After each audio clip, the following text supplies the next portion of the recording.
It's a done deal. Excellent. Yep. We are live on WSYP, Sankofa Revolutionary Radio.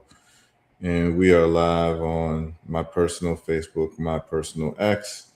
We're live on my personal Rumble.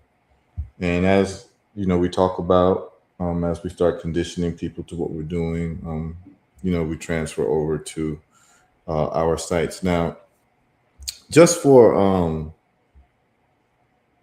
just to give people advance notice, next week we're going to have a brother on who he's going to serve two purposes for coming on. This brother, his name is Kwajo Takumbo, and I just spoke with him yesterday. Okay. And he is going to give a prostate cancer reversal testimonial. Wow. This Mm. is a brother who I met some time ago, and he had prostate cancer, and it has been reversed. He is now cancer free. He's Mm. going to talk about the herb results protocol. But what's very interesting is that not only is he cancer free, but Right. he's a technical person. He's a technologist, and he is now in the process of building his own black version of StreamYard Is that right? for any podcasters um, in our community who would like to be able to multi-stream. He's building Mm. his own platform. Right. He'd like it to be for podcasts and broadcasts that are positive and uplifting for our people. And he's going to talk about that coming live in the near future so that we don't have to do this through StreamYard. We'll Right. be able to do this, through our own platforms. Mm-hmm. So we're looking at having complete sovereignty from every single aspect of what we're doing, right? Because right now we're using StreamYard to multi-stream, and that's cool. It's a great service, but we could probably do better. Right. And so what we're going to do is that the brothers coming on, and we're building our own platform, and we'll be able to then multi-stream this to all other places, including our own websites and so forth and so on, right? Mm-hmm. So that's a little housekeeping. Look for that next week, y'all. Um, it's going to be very important. So on Monday, we missed Monday this Monday because I was traveling. Um, so we missed the Monday program. A lot of people contacted me about the Monday program that they missed, Right. which is the health results. And we have to be very careful with the health results because the powers that be really don't want y'all to get the information how to reverse your illnesses.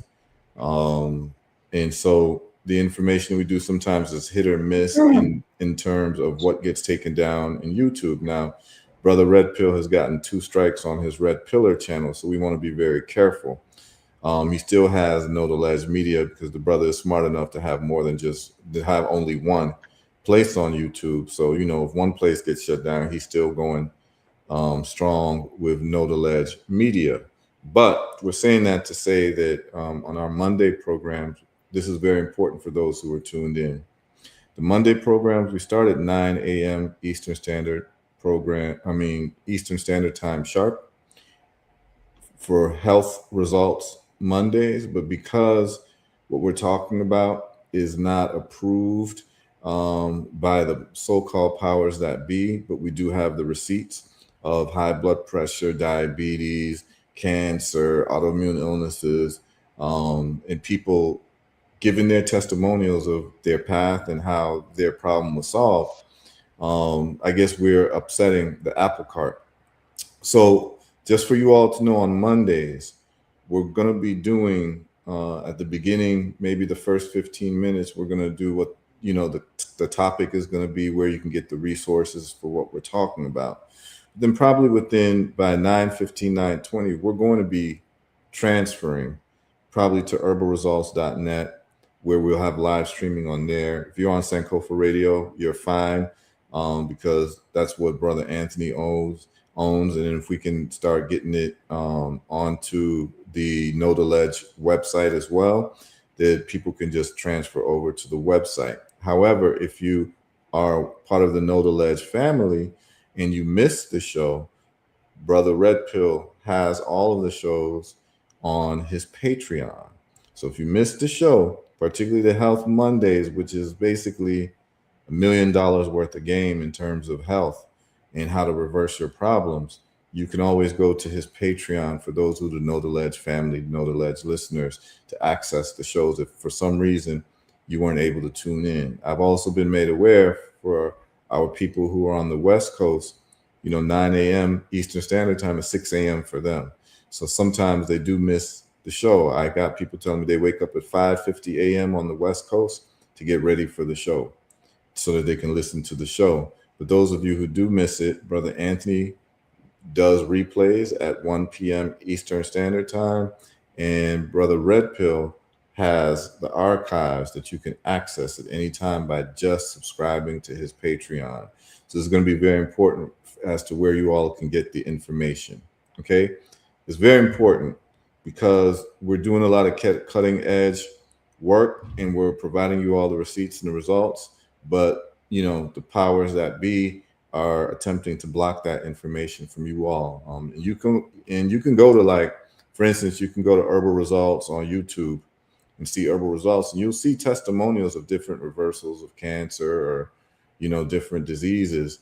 About maybe 1/4 of those testimonials have been allowed by YouTube. The others, YouTube would restrict it, but they're all on my website, herbalresults.net, on the testimonials page. So you can go and look there where we have site control. Okay. So this is very important as we give people time to log on with the type of work we're going to do today. We're going to cover some of the charts. We're going to cover some of these options trades and see how they're doing. I just got a message from the powerful Kai Wilson, I think 2 days ago, and she texted me. She is one of the subscribers to HeruTrades.com, and she says, I can tell you all exactly what she says. She says her USO, which is U.S. oil positions, hit 100% return in 12 days. So she's made double her money in 12 days by just following what we've been talking about, and if, Kai wants to call in, she can call in and talk about, the success of the trades that she's taken. Anyone who has registered with Heru Trades, feel free to call in and let us know how your trades are doing, just so people have receipts as to the efficacy and what we're talking about and what we're doing. In addition, we are going to be doing something very special for the South Florida audience, live and direct, as curated by Brother Red Pill. And at this time, Red Pill, why don't you let people know Wagwan, Yes. So Wagwan, ladies and gentlemen, is that we will be in your part of town very, very soon. Very soon, the end of May to be exact. We're going to be pulling up to Florida, Hollywood to be exact, and we're going to commence in a 72-hour boot camp. This 72-hour boot camp is entitled CLAWS with a K. It's an acronym for Kinetic Knowledge, Legacy and Land, Autonomy and AGI, Wisdom and Wealth, Sovereignty and Spirituality. And throughout these 72 hours, we're going to be doing what we call over-the-shoulder teaching, where we're going to basically be building with everybody in the building on how they could basically utilize new AI tools, workflows, and automations to upgrade, upskill, and basically upscale their businesses. Whether you have a brand, whether you have a service, whether you are a brand, whether you want to start a brand, whether you want to start up an AI native company, anything that you want to do in that space, whether you're an entrepreneur, self-employed, unemployed, it doesn't really matter. We basically have the skill set that everybody could utilize, from about an 8-year-old all the way up to an 80-year-old. And our good brother Heru, of course, with the understanding and the overstanding he has of wealth, and also what he brings to the table in terms of health.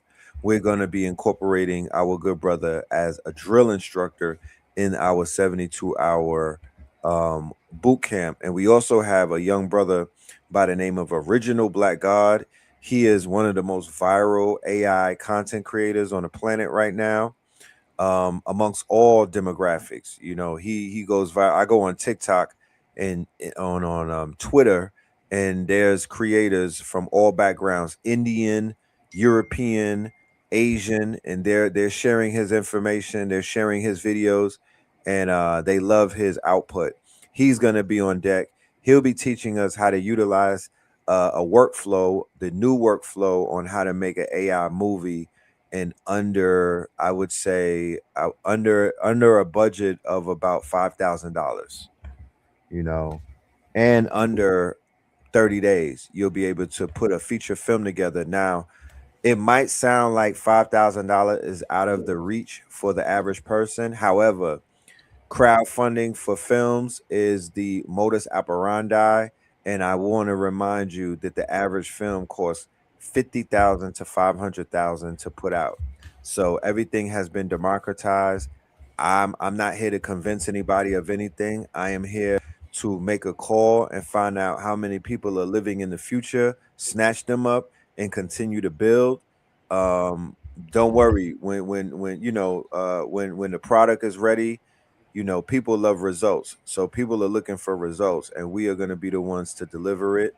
Shout out to everybody that already purchased your tickets for the 72 claws, and I look forward to seeing our brothers and sisters pull up. We do have it IRL in real life, and we're also offering a live stream component so you could view it from the comfort of your home. Yeah, I'm glad that was going to be my question, whether we can view it live stream. Where do we go to register for the stream, Brother Red Pill? I will drop the link. We have Eventbrite links, and yeah, it's housed on Eventbrite, and I'll drop the link inside of the chat. But yeah, it's definitely the live stream experience is also going to be powerful. Some of our teachers and drill instructors are going to be tapping in via live stream. So it'll be advantageous for everybody that's pulling up. Yes, sir. Excellent. And can you give the details again as to where it is? Is there going to be a flyer that you have, Red Pill? Yes, the flyer's on deck. I do have the flyer. If I could drop the flyer, I will inside of the chat so we could post it. And Absolutely. yeah, the actual event is available. I just posted the link inside of the chat, and the actual event, you will be able to be there live. You'll be able to tap in with us. We'll be at a private location for those 3 days. We're also going to be engaging in some outdoor activities. We'll also be engaging in, some nighttime activities as well for the family that does pull up, because we do believe in celebrating life. Absolutely. And this is vital. This is about people having a competitive edge. And without this competitive edge, there is no thriving. There is no generational wealth that can be passed on if you get left behind by technology. And I'm going to give you all a personal story about AI. And Brother Anthony will love this because I know Brother Anthony is working on AI for legal. But Can I share so something? yeah, please do.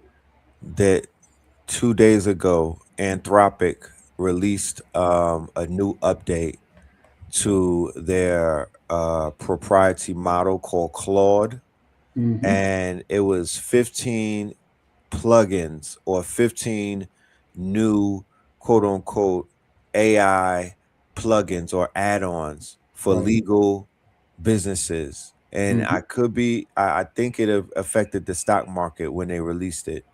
But Right. for Brother Anthony, I just wanted to share that. And they're saying that this could be a direct, disruptor to the legal eagles out there, to firms. Actual firms Right. are going to suffer. as a result of this drop. So yeah. Mhm. Yeah, that's a most one of the most popular ones used by attorneys for drafting documents. So Claude is excellent. Thank you, brother. All right. I'm okay, I think this is the flyer. Yes, this is the flyer. Oh, that's for Houston, it says though.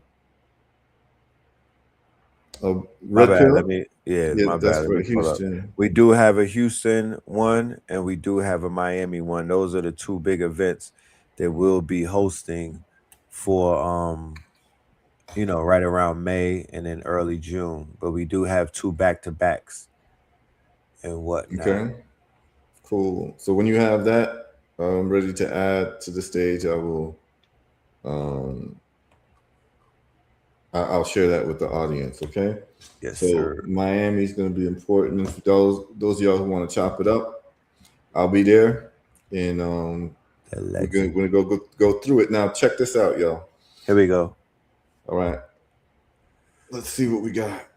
To And add what stage. No, that still says is Houston. and Let's why see. you Hold look for on. that, No, brother? he got it. He got it. You There got we it. go. Okay. Yep, there we are. All right.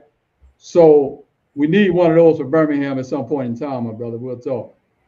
Oh, of course. I'll be honored. I would be honored.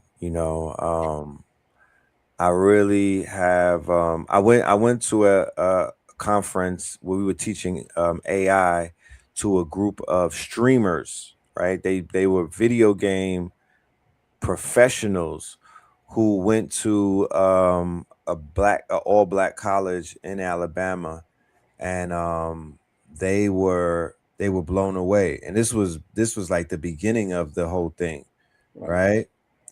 And but I was blown away by how organized and how, what I mean. I was just impressed. I was very impressed. I went to Miles College to teach the students. I Okay. was very impressed Hmm. at the facility that I saw. Right. Sony PlayStation put about 30 million into their streamer program, so they Hmm. had a nice facility. Do you know that they're giving out scholarships for young men to play video games, young men and women? I did not know that. Yes. Wow. Yes, yes, yes. Um, yeah, it was definitely oh my goodness, hold on. The dates on this flyer I have to is off. I'm sorry. This is an Okay. older flyer. So take it off, and then Yeah, once yeah, you have yeah. the new one, Yeah, and yeah, just yeah, state the yeah. date again. The date for the Miami vibe is Is when? the tw- is the 29th, the 30th, and the 31st. Of June. Yeah, no, no, no, of May. Oh, of May. Okay. Yeah. Oh, We were that's aim that's that's in a week and a half, huh? Yeah, we were Oh, aiming for the Memorial weekend, okay. and that didn't work out. So we basically was like, let's go for the next weekend, and we All found right. ourselves landing on this date Okay. to close out the month, of course, the right way, with some solutions and with some information that I put $1,000 that this information is so brand new that it's never been heard before, the way that we're delivering it, in terms of how to use the technology, how to tie it all together, and basically create a plan and create a monetizable plan immediately, you know Hmm. so Yeah. For those who just tuning in, brother Red Pill, this boot camp is going to be. Tell them exactly. this boot camp will be on the end of May, and this boot camp will be inside of Florida. Okay. And it's called CLAWS. It's an acronym for kinetic knowledge, legacy and land, AGI and autonomy, wisdom and wealth, sovereignty and spirituality. And we bring, different teachers, or what we would call instructors, together to teach our students over the shoulder, basically standing there and building with you. We have workshops. We have workflows that we'll be teaching. We'll be touching on different topics, and it's all about empowerment. it's all about utilizing tools that you can use right now. Nothing that we'll be teaching has to deal with learning something later or applying it later. Everything is going to be on site right there. You will be working together.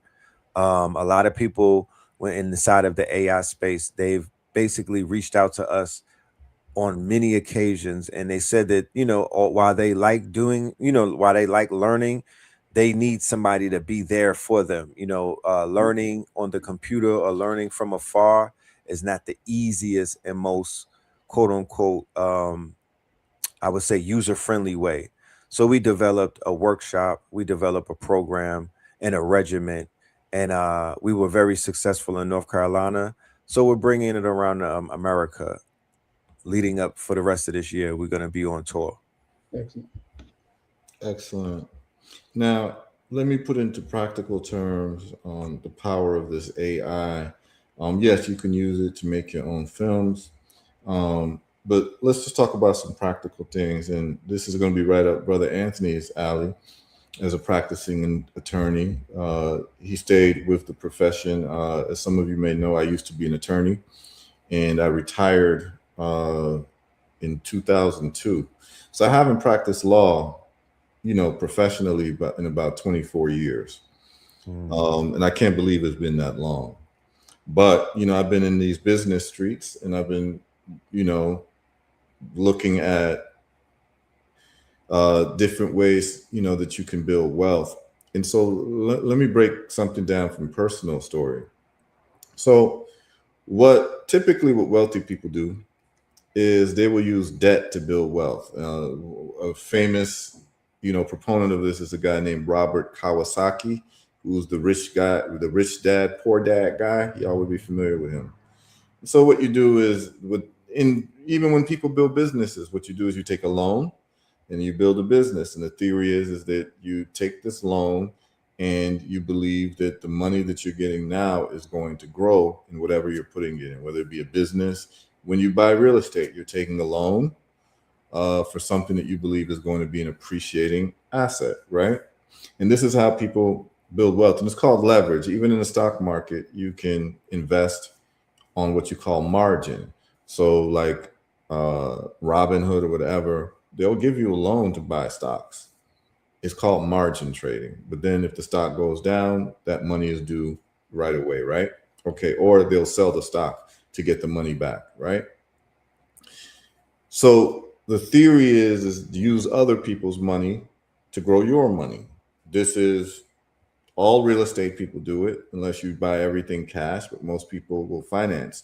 You buy in your car, if you're investing in a business, a lot of people use what you call debt financing to grow their business. Even the concept of raising money for a startup. You're using other people's money, and a lot of times you go into debt to build up whatever it is that you're doing. Okay, so this is nothing new. This is very important. So what I did, I'm going to tell you all a personal story and how AI came into this, and I want people to listen very carefully.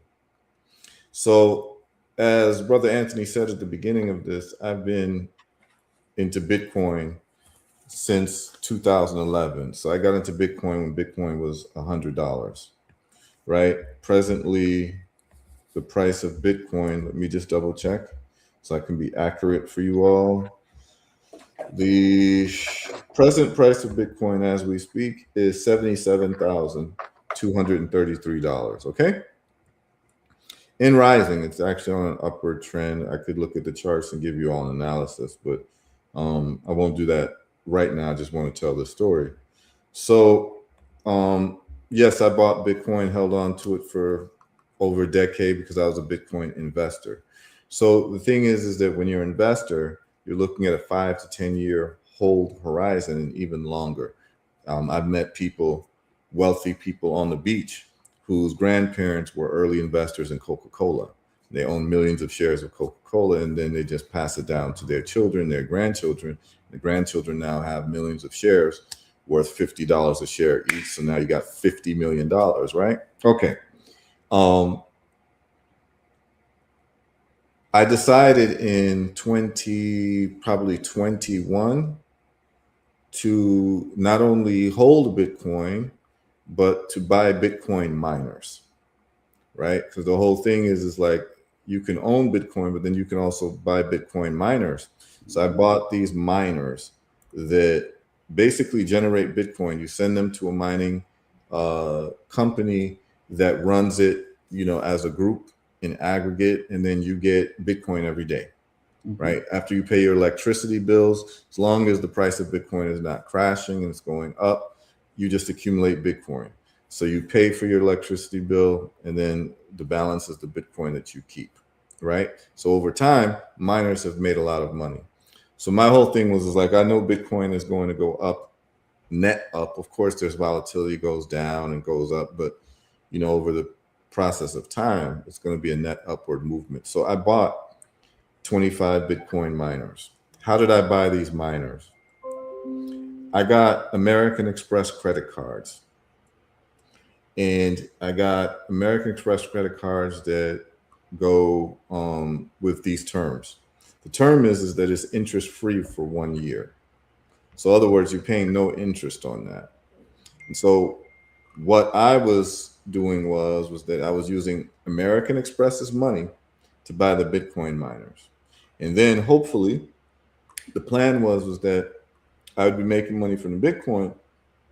By the end of the year, I could pay back American Express at 0% interest. So basically I'm getting money with no interest payment. This is a very big point. Anytime you can get money with 0% interest, as long as you have a good plan, it's a good deal. Imagine if you could buy your house with 0% interest. Imagine if you could buy a car with 0% interest. You just owe what it's worth instead of paying on top of it. And then because it's annual interest payments, you're always paying till the payment is done. And this is how they make money. They make money off of your interest. But when you have the 1 year 0% interest deal, the thought for the businessman is, I'm going to raise enough money from what I'm doing to pay back this particular loan. The problem is that with these credit cards, after 1 year, the interest rate goes to about 20% a year, right? So it's a gamble that you're taking. But if you've been in business long enough, you feel quite confident, or if you've been investing long enough, you feel quite confident that, you'll be able to pay back whatever you borrow within a year, right? Well, what happened was that Bitcoin price was going up steadily, and it actually had hit new highs of like 120,000. And then Bitcoin price dropped, where mining became unprofitable. It was no longer profitable. So by the time that the 1 year was up, I had to shut down the Bitcoin miners because the price had gone down on Bitcoin and it was no longer profitable. However, I still have these miners, and whenever Bitcoin goes up above 100,000, I can turn the miners back on, because the price of electricity and the Bitcoin that I'll be getting, the price of electricity will be cheaper. Right now, the price of electricity for my Bitcoin miners is higher than the amount of Bitcoin that I'll be getting. So I would actually be operating at a loss. So I shut it down, and I'm just patiently waiting. In the meantime, even though I own this asset of Bitcoin miners that I can turn on anytime. So if Bitcoin hits $1 million, I can turn on these miners, and I'm literally just printing cash, like literally. So it was a long-term investment into Bitcoin by having these miners, and I've got 25 of these miners, and I'm just waiting for Bitcoin to go above 100K to turn them back on, right? But right now, they're off. Would you rent them out? Huh? Would you ever rent them out to places where, because I could go to the projects with that. There ain't no electricity in NYCHA. In public housing, it's a conversation we can have. If there's no electricity price, then there is no cost for me to run the miner. So it's just free money. It's free Bitcoin. Okay. So check this out. My problem is my American Express payments start to balloon every month because the 0% interest is over after a year. So now the interest kicks in. So now the interest payments for just the interest for the credit card money that I took to buy the Bitcoin miners came out to maybe $1,000 or $2,000 a month. Just the interest payments. Listen carefully to what I'm about to tell you all. Because you have the credit cards, the way that they make money, their whole game is to trap you into not being able to pay, so you pay the monthly minimum. When you pay a monthly minimum, I did projections, and if I paid the monthly minimum every month, they projected that I wouldn't finish paying my American Express credit card until 2046. Listen carefully to what I'm saying, y'all. So I'm looking at this and I'm saying, what? They're saying it'll take me 20 years to pay this off if I pay the monthly minimum. Why is that? Because the interest is accruing every month.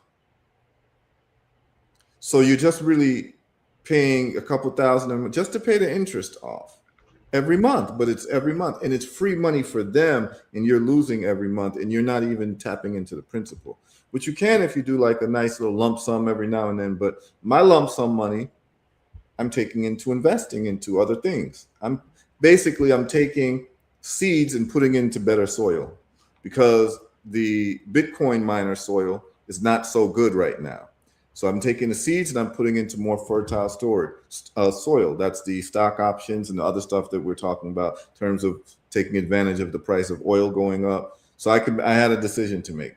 I'm either going to put the money into American Express and paying them off of the loan that they gave me from the credit cards, or am I going to grow my money exponentially, with other opportunities? I chose to grow my money exponentially because in America, wealthy people, almost all wealthy people, file for bankruptcy.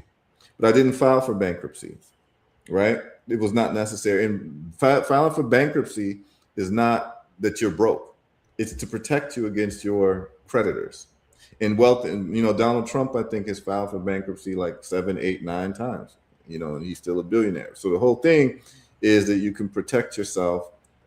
Bankruptcy laws are there to protect the wealthy. Okay? Now, what happened? I wanted the interest payments or the interest billing to stop. There's no way to stop your interest, the accrual of your interest payments if your account is open. So what happened? I stopped paying and they closed my account. So let's just say that I owed $18,000. I'm just going to throw that out there to American Express. Realize that as long as the account is open, every month they're doing 20% interest, which would be whatever it comes out to for a month. The 20% interest is yearly, so you divide that by 12. And so I'm being charged interest on that principal amount of $18,000 every month. And it keeps growing and growing and growing in terms of what is being owed. That's how the credit card companies make money. But if the account is closed, guess what happens? The interest accrual stops. But when the account is closed, you start getting threatening phone calls, and eventually they'll file a lawsuit against you. Mm-hmm. Right? Right. So I received, listen very carefully to this, and Brother Anthony, you're going to love this. So I received legal papers from American Express against me. Right? Right. But, unfortunately for them, I'm a retired lawyer. Right. And I understand how to deal with these things. Right. And you get 20 days to answer. And you have to give all the defenses that you have, or else you can't use them in the course of the litigation. So in the answer, you basically have to exhaust every single legal theory that you have. Now, the funny thing is that I looked at the American Express agreement. You have a credit card agreement, and in it, it says that anytime that any party wants this dispute or any disputes can go into arbitration and not the courts. Right. Right. And so American Express did not go to arbitration, and I can choose arbitration whenever I want, so I can kick it out of the courts whenever I want, which gives me more time and more time. But anyway, I had 20 days to answer. And I'm looking at this thing, and literally my whole plan was on the 19th day. It was to spend the whole 19th and 20th day doing all the legal research and answer the questions and file it. And you can file it online, so I don't even have to go to the courthouse. So what happened was, on the 19th day, which was a Sunday, so I don't live on municipal water. I live on a well. And if you have a well, so I don't pay any water bills. So I live on a well.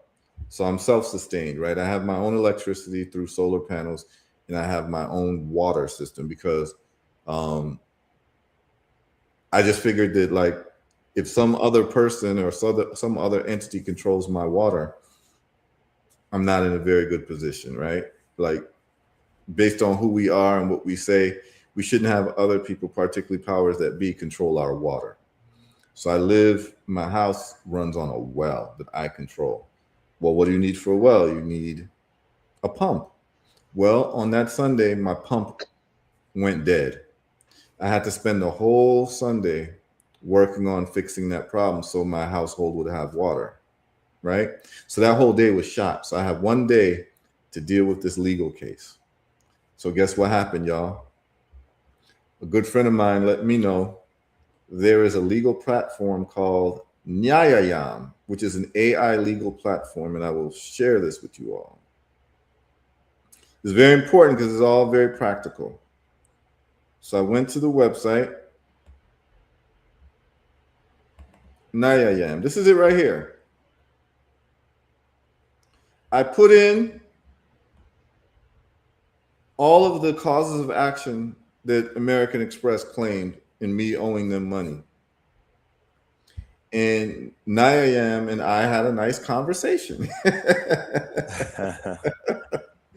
I told Nyayayam my legal theories by my analysis, and basically, first thing I did was I looked up whether American Express has ever had complaints of deceptive practices to their consumers, and it turns out that they have. They've had class action lawsuits where they're not calculating the interest correctly, and this and that. These are these semantic games you can play with them.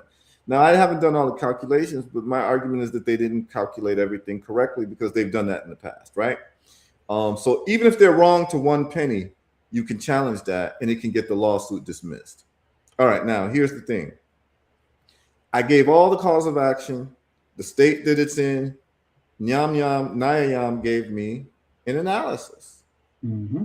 And at the end of it, Nyayayam said, okay, here's the analysis.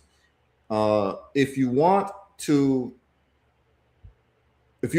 to write the answer to your lawsuit and any motions, just step up to the elite plan. So you see where it says elite, core, and elite. So core, it gave me the analysis. Elite says basically it will write my answer for me. It costs $20 for the month. So I paid $20 on Monday. Remember, my answer to this lawsuit was due by 5 p.m. on Monday. At 11 a.m. is when I started, because we had the show on Monday, right? We had the show 2 Mondays ago, and that's when it was due. And so, we're here talking about health and all of that. And in my mind, I know I got to get this lawsuit done. So anyway, Nyayayam wrote everything. Mm-hmm. And they spit out all the answers with all the legal theories and all the challenges and all the statutes and everything as to what my arguments would be against American Express. And of course, I reviewed it. There you go. And it was great. It was beautiful. It was better than what I would have written if I took 3 weeks to work on it. Right. Okay. And remember, I used to be a lawyer. I went to law school, passed the Florida bar, practiced law, did all of that. But to answer this case and how specific it needed to be, mm-hmm. and the mistakes that American Express made, it might have taken me 1 week to 3 weeks, even with the paralegal, to be able to get everything pinned down correctly. Let's just call it 1 week of aggressive work. That 1 week of aggressive work was distilled into 3 minutes with Nyayam. And I was able to have it where the complaint answer to the lawsuit was written and a motion was written, and asking the court to dismiss the case or at least take it to arbitration. And so that was worth $20, y'all. Mm-hmm. It was actually worth more than $20 because if I had to hire an attorney to do it, it might have cost me a couple thousand. And that attorney might have used AI anyway. Right. Mm-hmm. Right? Mm-hmm. So what I'm trying to share with you all, and I'm going to stop sharing this, is that where we are right now in the world is that if you are not using AI, you will not be competitive with the people who are using AI, because I was able to really dust off a complicated legal answer with many legal theories, articulated properly and written in the proper manner within 3 minutes, where usually it would take at least a week of legal expertise to deal with this. Do you understand that if I opened up a law firm and that's all I did, how much money I would make? Mm-hmm. Just give me your lawsuit and I'll take care of it. And I'll just run it through Nyam, and I'm charging $20, and I'm being charged $20 for the month, but I can take cases that will give me, $5,000 per case. I could do 20 cases a month in 1 day with Nyam. Mm-hmm. 20 cases at $5,000 is $100,000. Right. At this point, Brother Anthony, I'm wondering if I need to resurrect my law license. I think you very well need to, my brother. Since you got you need to. You might need to as well. Right. You got we look at this thing called AI as an associate in the office. Right. Because it does the work as an associate. And you did the right, to review your work. Of course. Did Nyam cited cases for you as well? Gave me statutes. Since this was an answer and it wasn't like serious motions to, of this and that and this and that, I didn't need, cases and shepherdization and all of that. Since it's an answer, I'm just saying, according to this statute, blah, blah, blah, according to this within the agreement. So I didn't need, basically it was an appellate case. So I didn't need all types of, legal precedents and what have you. Right. But it would do that for me if I wanted it to. Right. So you to check your work and all that, folks out there. Now, did you find any mistakes by Nyam? There were no mistakes. Wow. Oh, okay, there was one mistake. The mistake that it had was they might put two words together. Right. So I just had to add a space. It happened like 3 times. So it's a formatting thing. Pretty good. Yeah, like instead of like Heru Ofori Ata, let's say, it might put the U and the O together, my first and last name, and I would have to separate it. Right. Heru and then space Ofori. That's the only, but there were no legal errors. There was nothing wrong with the legal theories, nothing. They came up with legal stuff that I didn't even, because American Express, let me tell you what American Express tried to do. They tried to double dip. They did a count 1 statement of account for $18,000, count 2 unjust enrichment for $18,000. Wow. So what happened was that in essence, they were asking for $18,000 twice. Wow. Which is a total of $36,000, and that is actually against the law. Right. So because they were double dipping, and this was pointed out by Nyam, and so that was one of my challenges and my answers. So we'll see what the reply is, but the point is that I was able to answer without any legal help, without hiring a lawyer, without having to pay a lawyer. It helped because I was a lawyer, so I was able to know what was what. But this world is changing, y'all, very quickly. Yeah. And if you're not using technology, if you want to use a horse and buggy to get from A to B as opposed to an airplane, the choice is yours. Mm-hmm. But if you're delivering things, you won't be competitive with the person who has an airplane. So your delivery business will be shot if you are not using technology for transportation. And so what I'm telling you all is that there's a lot of debate about AI. AI is just a new tool to increase efficiency. And those who know how to use it will be on the winning side, and those who don't know how to use it will be on the losing side. It's just that simple. It's just Now, that it comes with problems now, right. because there's going to be employment problems. There's going to be a lot of people losing their jobs. There's going to be a lot of dystopia around what do we do when we have no work? What meaning are people going to get from life when basically you're twiddling your thumbs because there is no work to do, because all the work is taken by more efficient AI systems.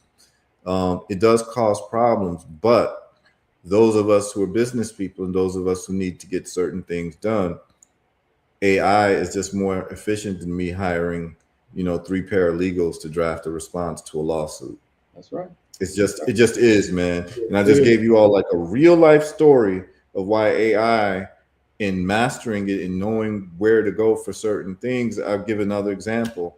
I'm working on putting together some real estate development in different parts of the world.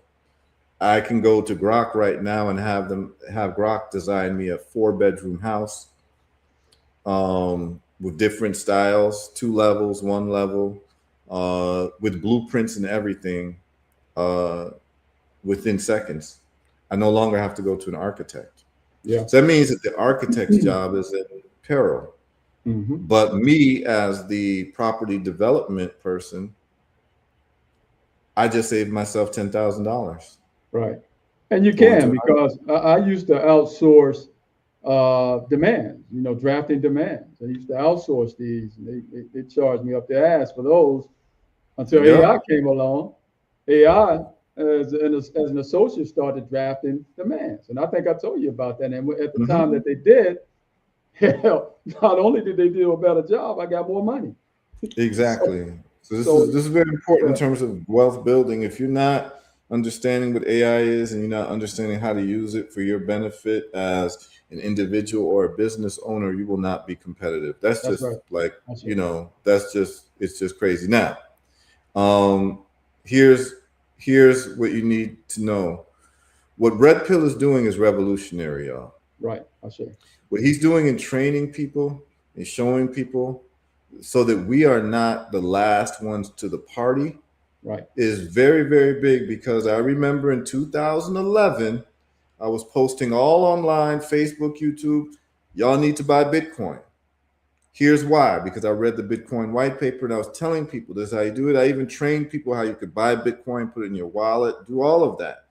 Of course, you had the naysayers. It's a Ponzi scheme. It's the mark of the beast. It's this and that. Well, I'm just saying, well, you've got to put your money somewhere. You want to put it in the bank and get 0.01% return. You want to put it under your pillow. You want to put it under your mattress. You want to put it in a shoebox. You want to spend it on whatever it is that you're spending money, or do you want to invest in something that I know is going to actually rise in price based on game theory? Well, some people listened, some people didn't. Bitcoin now is at $77,000 with a high of $120,000, and it always breaks its previous highs. So those people who, did not get involved in Bitcoin in 2011, even though I told people, this is what you do, this is how you do it, this is why you do it, I gave time. We are now at that same point when it comes to AI. And so Red Pill is taking it upon himself to make sure that we aren't lost in this AI shuffle. And if you're a filmmaker, if you're a lawyer, if you're a researcher, if you're a property developer, if you're an architect, if anything, even if you're in the health field, you can use AI to do research for you immediately. And if you are not aware of this, it's basically like writing letters and putting it in snail mail and waiting 3, 4, 5 days for it to get to someone, as opposed to your competitor who has email, who can send an email and get to the person right away. It's very important. So I just want to salute Red Pill for taking it upon himself to make sure that we don't get lost to the party. Yes, it is so important that we are not we don't wind up in last place with this technology, ladies and gentlemen. I understand that a lot of people may be apprehensive about technology. I'm going to send you my address. Give me your phone. Give me your phone, give me your laptop, give me everything in your house that's running on technology, because I'm gonna confiscate it from you. You know what I mean? And then I'm gonna let you look in the mirror and ask yourself how goofy you sound when you repeat things that are being said through the media that has nothing to do with you. I want you to understand that they are purposely holding you back. They are lying to you through their teeth. They're playing in your face, like the people in the street say. And I'm appalled that our people are falling for that. You know what I mean? I'm offended that our people are falling for another rules to keep you poor, to keep you broke, and to keep you out of the game. They did the same thing playing in your face with cryptocurrency, and everybody is still, standing around repeating the lies and repeating the bamboo. They did the same thing with the stock market. They keep doing this to us, and I'm not about to sit back and let our people continue to suffer and whatnot. Everything financial wise, since this fiscal year has started, has been aimed at keeping our people at the bottom rung, at the bottom tier of the totem pole. So AI adoption, no AI is going to steal your job. A CEO who wants to cut their bottom line is going to fire you and replace you with AI. AI didn't do that. That's your CEO. That's your manager. That's those old white people that don't want to let go. AI will help you take over the job that you're working at. If you do it right, you literally could now reposition yourself and be the disruptor to the exact department or company that you're being employed by. Employment is not sustainable right now. Employment is not the way. You're not going to be able to move into 30 years into the future. How are you going to pay off that AMX bill like the good brother Heru was talking about? And you're working in one of these jobs that they said that the AI or the CEOs of that use the AI is going to use to replace you. You want to foolproof yourself, you want to upskill yourself, and you want to make sure that all of this new technology, you're learning about it. Ladies and gentlemen, your CEO, the bosses in your company, the managers, they all get emails and newsletters. They're learning about it. Why are you not learning about it? They not running from it. You know what I'm talking about? If you go to any one of these conventions, the conversation that they're having on a nightly news about being scared about things, they're not having that conversation. They're talking about how everybody in that room could turn into a billionaire if they learn the technology and do what? Sell it back to you. They don't want us to know about it because they're planning on selling us a whole bunch of stuff in the next few years. And we're going to be, wow, I can't believe that they could do that. Well, when it was time to learn about that, y'all wasn't taking advantage of it. Y'all wasn't upskilling yourselves. This is that window. So for right now, until the next 6 months, we have the opportunity to speed up inside of this race, get in the race rather than being on the sidelines giving people water, right? And that's what we're going to be doing, moving around America, because every single day, not every week, not every month, every day something new is coming out that is groundbreaking and solution based and potentially a new income stream.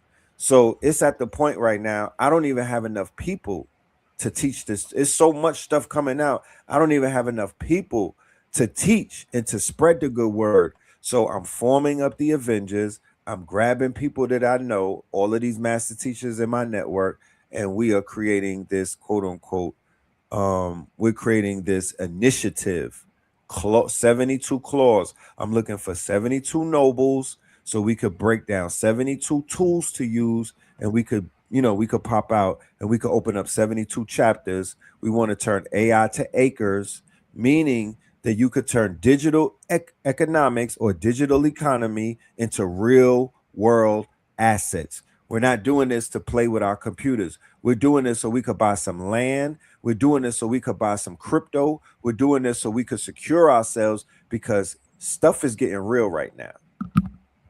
Absolutely.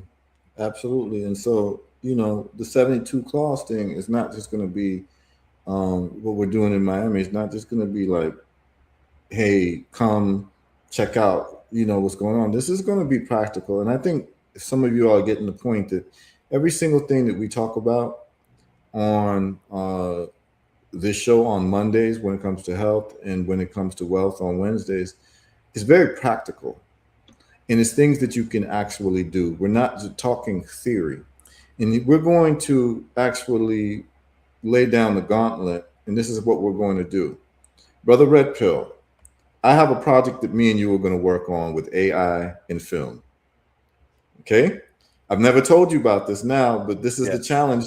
This is the challenge, and the people will be able to see this happen live in real time. So here's what we're going to do, Red Pill. Me, you, and whoever else wants to get involved. I have written a screenplay. I'm sharing it right now. The clairvoyant. I wrote it in 2010. People will be able to see it. It's on Amazon. It's literally a screenplay that you can buy. Wait, you on Amazon selling screenplays, my brother? Yeah, it's a screenplay. It's a screenplay I wrote years ago. Okay, what you don't do? Right. Check this out. He's an African Renaissance man. Hey, let's check take this a call out. and get back in the screenplay in a minute. Brother, let's take a call and go to 337. 337, Sure. you on with Brother Heru and Brother Red Pill. All right, 337. Is that 337? Caller, you on? Hello? Yeah, you on. Oh, hey, yeah, I was just calling the, We can't hear him. Can you turn it up? Yeah. Talk a little louder for us. Talk a little louder for us. yeah, I was just calling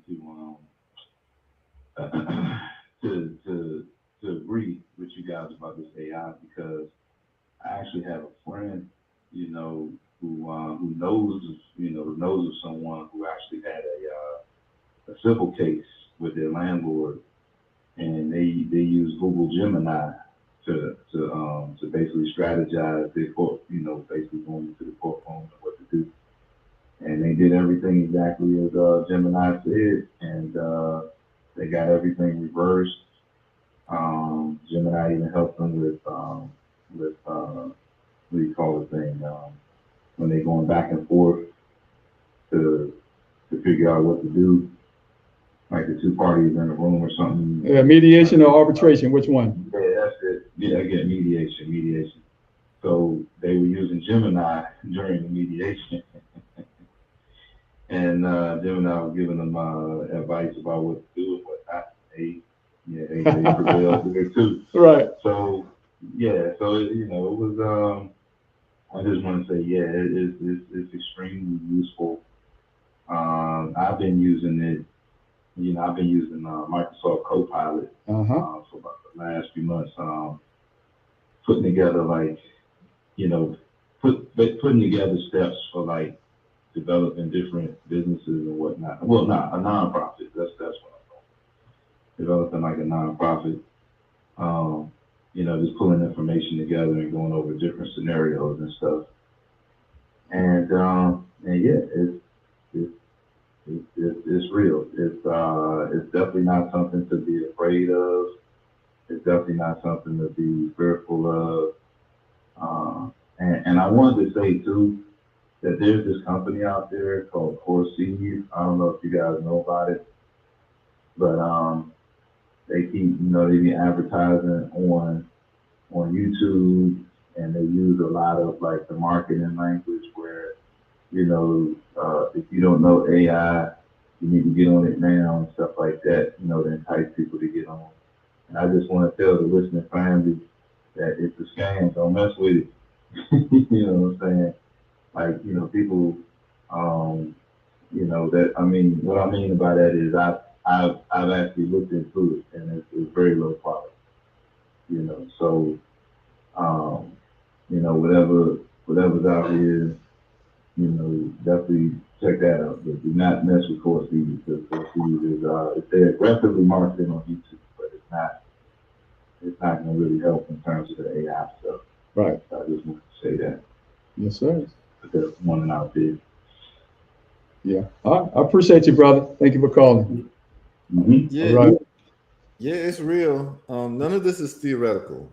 So listeners, I know that you all, I get messages and texts, and I'm glad that you all appreciate the fact that this is all instructional, what we're doing, that you literally can just follow the steps and get, results the same way.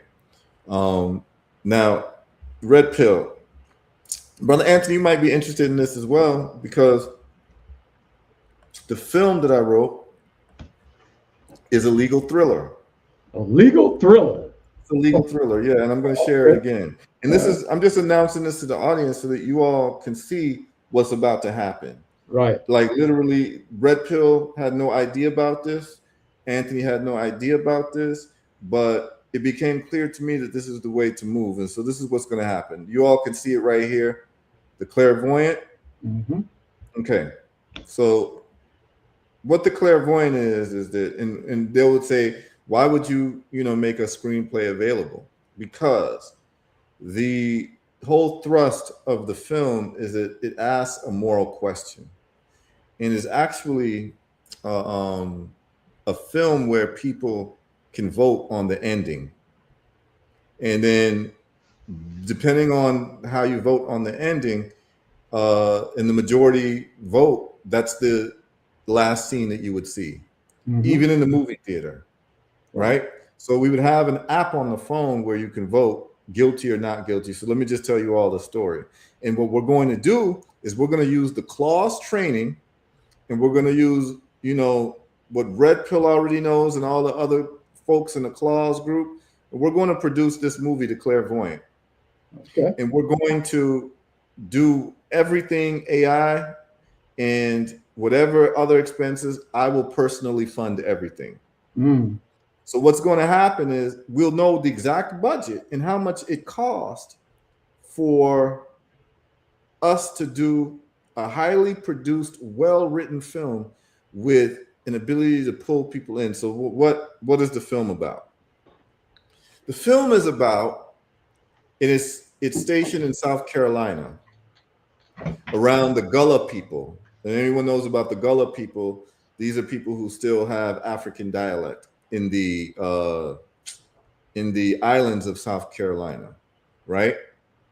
There was a movie done on it called Daughters of the Dust. It featured the Gullah people. Essentially, they speak with a patois, like people in Jamaica or people in Liberia or people. It's like a pidgin English that they call it, right?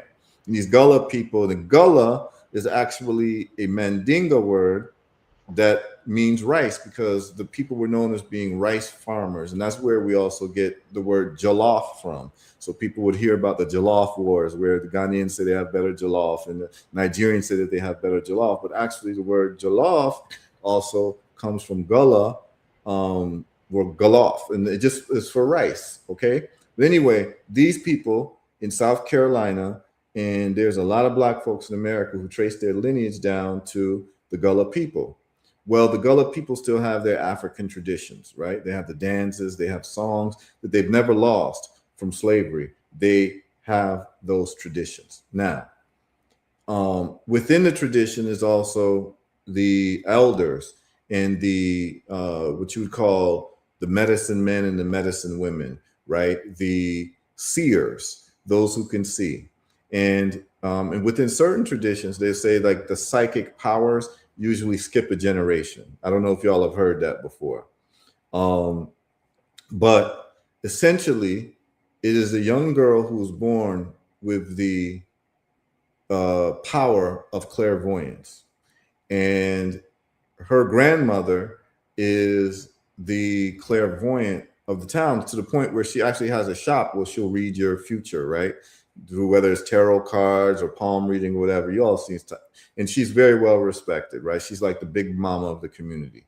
Well, her granddaughter is born, and her name is Malika. And the mother does not have the powers, but the daughter does, because it skips a generation.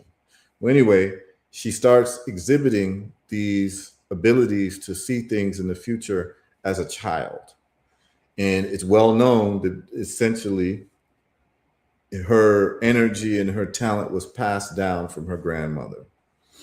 And so there's about 5 different stories happening at one time, but I'm just giving y'all the thrust of the story so that you all will understand what we're about to do. So she reaches young womanhood. She's in her 20s. Of course, they're coming from like an agrarian type of culture, and they're in Charleston, Carolina, and South Carolina, and they, are engaged in different forms of work and employment. And she decides that, you know, like her mother, she's going to be essentially a caretaker of a rich, wealthy family's house. Basically, menial employment that she's doing.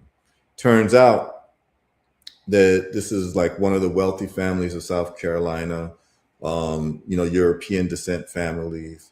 And that family has a baby. And she's charged with not just taking care of the house, but also being like a babysitter to this baby, taking care of the baby and all that. She starts having premonitions of this baby. And she starts getting headaches and starts getting these dreams of like essentially the world being put on lockdown, right? And the world becoming a police state, almost like Nazi Germany per se. And then she has visions of this man who's supposed to be, for lack of better words, let's just say the Antichrist. He's bringing major destruction and enslavement to the world, right? And it turns out like he has this birthmark on his like thumb, right? And he's speaking, and he's a very charismatic speaker, and he's basically able to attract people like a Mussolini or a you know, Adolf Hitler, and he has the world on lock basically.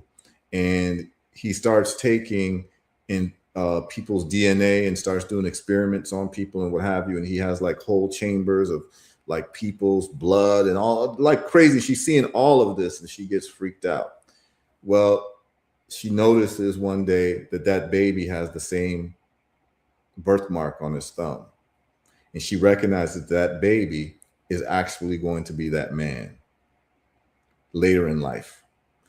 And she doesn't know what to do.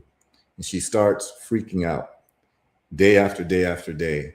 It gets worse in terms of the visions that she sees for the destruction that this man is going to one day bring. So what does she do? She sees one thing where about 80% of the world population is killed because this man is a megalomaniac. And so she sees it as her duty to save humanity, to kill the baby. She kills the baby to save humanity. And she gets arrested and charged with the murder of a child, which is having her face the death penalty. And the running theme in this story is that there's a young Black lawyer. He's a male, and he is like a whiz kid from South Carolina. He went to Harvard, came back to South Carolina to practice. All the other local lawyers hate him because he wins all his cases, right? Well, he's called to represent Malika. And he comes up with an interesting theory of the law, which is third-party self-defense. You'll love this, Brother Anthony, because third-party self-defense says that even if, you know, self-defense is if someone's trying to attack you, you can defend yourself. Someone's trying to kill you, you can kill them as long as you can show that you were in, you know, imminent deadly threat, right? Mm-hmm. Now, what happens is that the reason why she ends up killing the baby is because the family is getting ready to move to Europe because the father, who's the wealthy bread earner, gets some type of CEO assignment to be in Germany somewhere. So they're getting ready to move. And so she feels like she's going to lose her chance to deal with this problem with the baby. So she ends up killing the baby before they move, where, you know, he would move away from her. So it was an imminent situation. They were really getting ready to move in a few days, right? So it'd leave the country, where this baby would grow up and I guess learn different European languages and be the speaker that he was, to speak all these languages and being able to influence the world, right? And he came from a wealthy family, so he had resources. And so it was all coming together where if she didn't intervene, this young boy or this young baby was going to grow up to be a boy and a man who was going to cause havoc in the world. So she kills the baby. So what the lawyer does is he comes up with a novel defense called third-party self-defense. So third-party self-defense is if I'm standing around and I see, let's say, a woman being attacked, someone's about to kill that woman, I can kill the guy who's about to kill the woman as third-party self-defense. Right. to save her life. But I have to be able to prove that she was in danger for her life. She wasn't able to do anything, so I took care of the problem. It's called third-party self-defense. And so the theory is that she killed the baby as a third-party self-defense for humanity. Okay?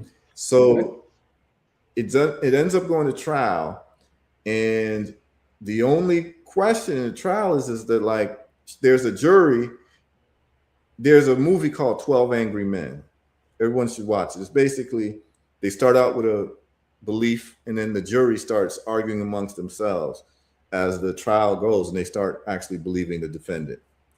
So in this case, it's the same thing. All of them, and it's in the news that this black woman killed this white baby, and it's almost like race wars about to happen in South Carolina, and the jury's like full of white jurors, and they don't believe her story. And guess what happens? She ends up going on stand, and she predicts things that's about to happen to the jury members, and it happens. Like, oh, your son is about to be in a car accident, foreman of the jury, and this and that. Wow. And they all end up believing her now.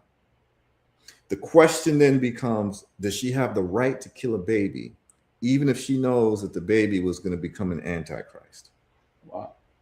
And the jurors believe what she's saying now, because at first they didn't believe her, but they believe her. But then the question is, even if you know that this baby is going to be an antichrist, do you have the right to kill an innocent baby to save humanity? And at the end of it, when the jury's supposed to vote, you, the listener, you, the watcher of the movie, can vote guilty or not guilty. And at the theater, you're able to vote. So I would have it at the theater where you'd have an app and everyone votes. And at the theater day at that time, it would take the aggregate votes of the people who voted in that theater, and the majority, if they say guilty, then we'll do the scene where she's guilty and everything that happens from there. And then if she's innocent, and this happens in real time, you will see, the scenes of her being innocent. But what it does, it creates a moral quandary, a debate, and a way for people to talk about philosophical issues. That's the movie. It has more to it, but that's the thrust of the movie. I sent this movie script to an agent in Hollywood. It was I had someone send it to an agent. Stole it. And this agent was actually a black agent at a big agency, Right. like CAA or any of these, William Morris or whatever. The brother's last name was King. Y'all can look him up. He was well-known. And so they were very interested in it. And the conversation that some of these agents gave me was they really loved the writing. They really loved everything, but they didn't like the fact that it was like black person killing a white person. And could I change the lead attorney to a white man, at least? This is what was told to me. Wow. Because they wanted the lead attorney who came up with this, like, basically saving the day with this theory, Right. to be the white savior. Wow. Right. And I said no. Wow. And as a matter of fact, as quiet as kept, there was talks about offering me $3 million for the script. And I turned it down. This was in about 2012, 2013. Right. So I've just kept it on the back burner, and I said, I'm going to just get money and I'll finance it myself. But the problem is this, is that I didn't, with the money that I have, I didn't want to spend millions of dollars to finance a movie. I'd rather build factories, right? Because money is not like finite. I mean, infinite. It's finite. And so when I would make money through Bitcoin or make money through my trades or whatever I do, my whole thing is, well, am I going to spend $1 million to make a movie, or am I going to spend $1 million to make a factory that makes herbal products that reverse people's cancer and autoimmune diseases? So I've chosen to save my money to build factories and not use it to make movies. However, through the advent of AI and the ability to make movies directly from script, through the work that Brother Red Pill is doing, I think we have an opportunity to make this movie now. And I'm going to work with Brother Anthony as a legal consultant, and I'm going to work with Brother Red Pill as an AI person and consultant to put this movie on the front burners and to actually get the movie done, hopefully by this time next year now. Where we'll have a full feature film, and maybe even if people want to be investors, we can talk about that.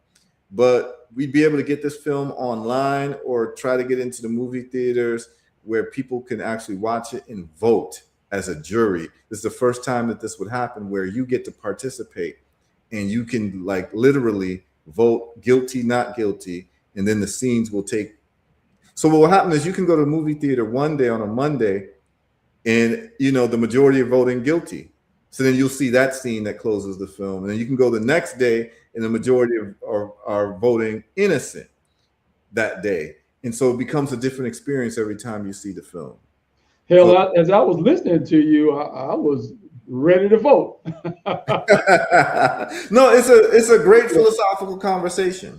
Yeah. Well, but this is a revolutionary in itself, man. Being able to participate in a film in real time. Has there ever been anything like that?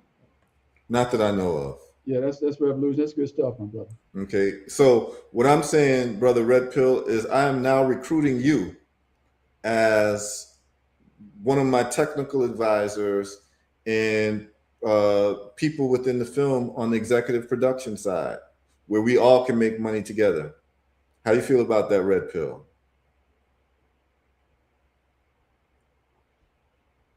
His mic is off right now. Red Pill, please chime in on this. And this was completely by surprise, but this is an idea that just came to fruition because I will be at the seminar talking about wealth with AI experts and people who know how to do this type of thing. And this whole CGI and all of this, we can do this very inexpensively. And I've seen people do $100 million film budgets now, Yep. $5,000. So 5. yes, Brother Red Pill, what do you think about us working on the clairvoyant? I'm ready to go. I'm sitting in my director's chair right now, bro. I'm feeling like what's his name? I'm feeling like Steven Spielberg out there. Yeah. You feel me? So the brother who we have, if you could pull that flyer up real quick, sure. I will display the brother who is going to be the other one. He's going to fill in what it is that you need done. And the brother's name is Original Black God. I would say that he's one of the top 3 most viral AI creators right now on the entire internet. Wow. He's been putting out ultra viral clips. And what he does in his clips is that he teaches melanated history, a lot of indigenous history and things like that. So this brother has mastered the art of AI filmmaking. And we literally, when we hit Miami for the clause, I think that we'll have that official meeting and lock everything in, because I just got off the phone with the brother yesterday, and I was like, yeah, it's time. It's time for us to start our film campaign. Absolutely. Yeah, it's that time. Yeah, and this is beautiful. This is how like everything comes together, man. We are now in charge of our own stories, man. And just for those people who are messaging me and are interested in the clairvoyant, like, you can read it. You can just go, and I'll share this. Anybody can go right now to Amazon. Oops, let me share this. Anybody can go to Amazon right now and put in my name and then the clairvoyant, and you can actually get it on Kindle. It's $2.99. Or you can order the soft cover version for like $12. Okay, and it'll be shipped to you within 24 to 48 hours, man. Y'all can get it and read it. But this is what we're going to produce, and we're going to show you all the power of manifestation. That we're not just going to just talk about these ideas and what have you and be theoretical about it. We're going to show you our work in motion. That we literally are going to make a film from this screenplay that I've had on Amazon since 2010. And like I said, I just put it out there for people to just think about the moral philosophical question. And yeah, people have been downloading, buying, every couple months I'll get some money from Amazon for this, but really it should be a dynamic film. And to tell you the truth, I have a lot of ideas for these films that can be done. This could actually be an epic series, right? Yep. So it would be a beginning film, and then you have like a series, like how they have a Netflix series, because really what's controlling like cinema these days is not like a one-off movie for 2 hours. It's like a series, like you have Game of Thrones, right? So I believe we can create a new thing. We can create a clairvoyant series, but I even have something bigger than that coming. But I'm involved in so many things that I just didn't have the time to deal with something that I've considered to be fictional, where people are dying of cancer, people are dying, and I decided to just put my time and my thought towards solving that problem. But really, I'm an artist. Like, that's really what I am. Like, I prefer to do art, but our people were lacking so many things, and I just wanted to solve these problems. So I took some time and looked into cancer, looked into high blood pressure, looked into diabetes, looked into autoimmune illnesses, and saw that it's actually using first principles thinking, you can solve these problems quite easily. And by the way, for those of y'all who tuned in, next Monday for Health Results, we will have a prostate cancer reversal live coming, who used the Herbal Results protocol. He's going to tell his story, from beginning to end. He also lost, by doing the intermittent fasting schedule that we have at Herbal Results, he lost 80 pounds in 2 months. So we show you all how to do that. And he's going to talk about his prostate cancer diagnosis, what he went through with the doctors and everything. And so y'all want to tune in next Monday. It's going to be, because I'm incessantly getting emails and phone calls of brothers with prostate cancer diagnoses. It's like, it's an epidemic right now. And so the people tuning in, if you got any family members with any type of cancer or prostate cancer in specific, because we treat all the cancers the same, particularly prostate cancer, tune in on Monday, 9 a.m. Eastern Standard Time. We're going to have someone live, and he can answer all of your questions. He's actually coaching other people now. And I talked to the brother Kwadjo yesterday and said that he has somebody who came to him with prostate cancer. Now he's coaching that person on how he reversed his prostate cancer. And so he's going to come on and talk about it, because the people that I work with who get reversals, they now become coaches for other people, because to me, no one's a greater expert than someone who reversed their own disease. So this is the way I multiply myself. And people say, oh, Heru, they're going to come after you, and aren't you scared? And I'm like, no, like, because I teach everyone how to do what I do. I don't hold information to myself. And that's one of the ways that you make sure that what you do lives forever. You don't hoard the information. You make it known to people. You have books out there that people can get, and they can't stop it. So it is what it is, okay? So, Brother Red Pill, I have now recruited you for this project. And Brother Anthony, I've recruited you for this prostate. For this project, I just read someone who wrote something. I am honored. Yeah, we're going to put out the clairvoyant movie, y'all. And it could become a very big, very valuable piece of intellectual property that we do, and it could be historic. What's your role, Harpo? Are you gonna be in it? You gonna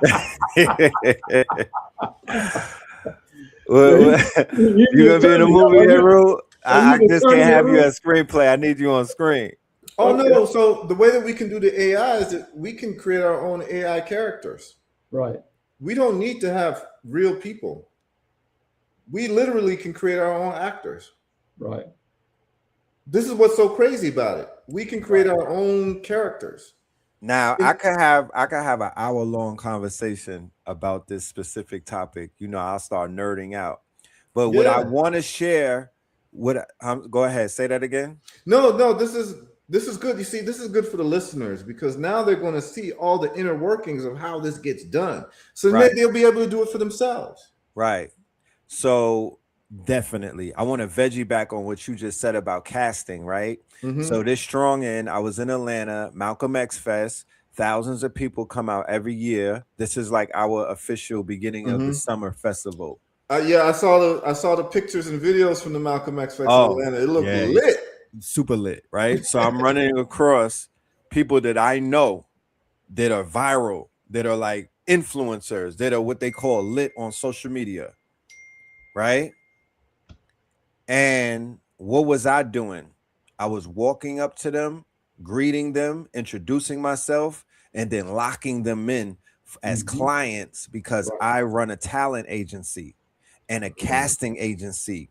Okay. And the most important thing that you can do right now, if you have a pretty face or you have a face that's known, is you want to lock in your NIL, name, image, likeness, Mhm. because the future of filmmaking is not going to be the actor, it's going to Right. be your name, your image, and your likeness. You're going to give up your image or your face card. You're going to be able to sell the rights. You're going to be able to license your voice and your image to Mhm. the directors, to the studios, and they're going to make the AI digital twin of you. And then they'll be like, we got it from here. We're going to make the movie. We're going to pay you for your image and your likeness and everything. We're going to, you'll be compensated. It's almost like you'll get, like how they have they have points in ASCAP and BMI for artists with publishing. You'll be getting like a publishing check. So I was recruiting a lot of people this strong in and whatnot, because the key is if I have 20 influencers in an AI movie, then all of those influencers have their own following and networks and whatnot. So in a very near future, we're going to have film premieres where we may be on 100 screens and whatnot, but all of the revenue will be coming right back to the creators. We're no longer. I was so appalled when I read that people were making a big thing about Ryan Coogler, having a deal with the movie Sinners where he'll be receiving the rights in 25 years. I'm like, why y'all excited about that? That's what they do. Like, this is what y'all get excited about. That's not. I was like, nah, this generation, we not going for that. That don't even sound right to us. Right. We want our rights right now. Right. Right now. Mhm. Right now. Right now. They playing a long game on us. I ain't with that. Yeah, but you see what happens is because when other people are funding your projects, they have a right to claim ownership. So what's happening now is that we're going to fund our own project. We're going to tell our own stories. We have what you call final edit rights for our stories. Because think about this: that you have a story that you want to tell, and somebody else that you don't even know because they funded it has the final right to the edits of your movie. They can cut out what they want to cut out. They can put in what they want to put in. They can tell you to change the race of the actor. We're not doing that. We are literally going to fund our own movies. We're going to do it. We're going to show you how it's done with the clairvoyant. And we're going to go through all of these, name, image, likeness. We're going to give you all reports as to where we are with this. So, the people who are the viewers and the people who turn to Know the Ledge, who are the subscribers, y'all are going to get like the behind the scene footages and this, maybe we have, 5 minutes done. Y'all get to see it first. Oh yeah. Y'all definitely will have access to the process. This, ladies and gentlemen, it's almost like the dawn of the studios in Hollywood in the 1930s. This is the beginning of a new era. What we'll be doing with this AI film, it hasn't never been done before. This is actually, we're on a new day. I wanted to veggie back on what you was just saying, Heru, about the final edits.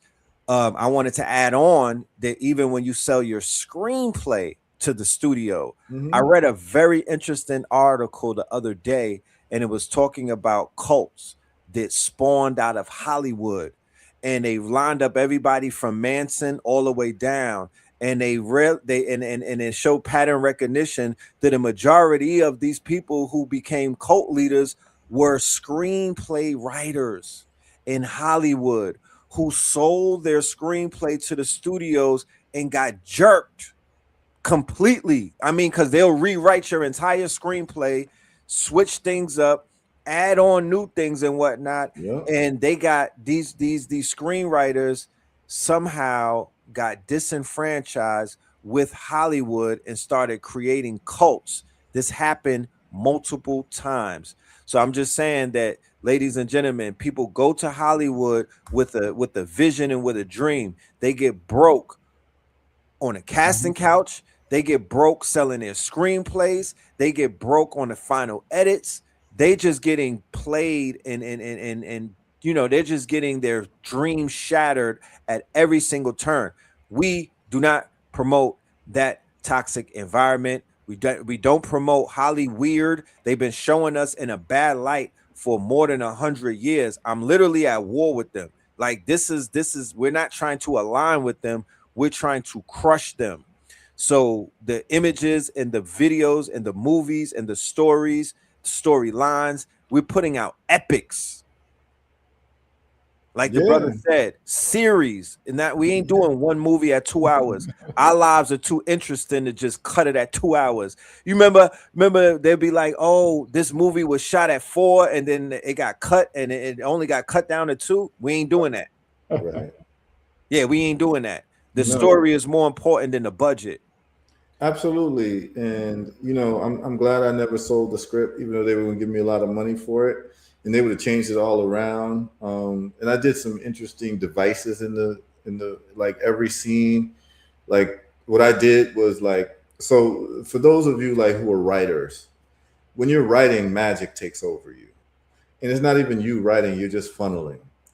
And in this film, every single end of the scene, the image from the end of the scene, the new scene, even if it's somewhere else in the world, starts with that same image. So for instance, like let's just say that like the end of scene 1 ends with like a wine glass, right? Where the wine glass is like on a table where the clairvoyant is talking to her grandmother and she, talks about the metaphor of a wine glass or whatever. And it ends there. The next scene might start with the white family having dinner in a wine glass. So it all picks up like that. It's very creative what is done, but it has all these intersecting stories and surprises in the movie that I think people will find very interesting. But we're able to do these things and use our creativity without having to get approval. And I'll tell you all one thing, and I'll tell you one of the worst feelings that I had in the world. I feel so bad for people in Hollywood. I went down to California one time because they had a big conference for people who write scripts. And then they had all of these different producers or production companies there all in one room.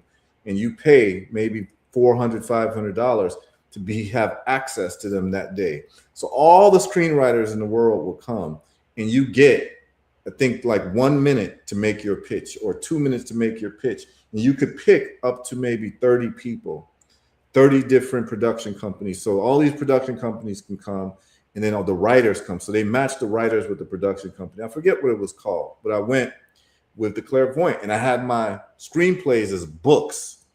So other people didn't have that. They might have their screenplay in the white 8 by 11 papers and whatever, because they might ask for your screenplay right in there, but I had it as a book, right? And I still have the book here somewhere in the house. Like I probably could pull it out. But the point is, I came prepared. Now, I'm sitting there and I'm pitching this to people that I know, like on a normal situation, I wouldn't care about what they thought about anything. And I'm sitting there pitching it to people who don't have my worldview, who don't think like how I think. And I felt disgusted. I literally felt disgusted that I literally was almost like seeking approval for my artwork or what was going on in my brain creatively from people who I don't even respect. And you have to shrink yourself to be allowed in the gates of Hollywood because you're talking to people who they're not even like people you would consider cool or intelligent.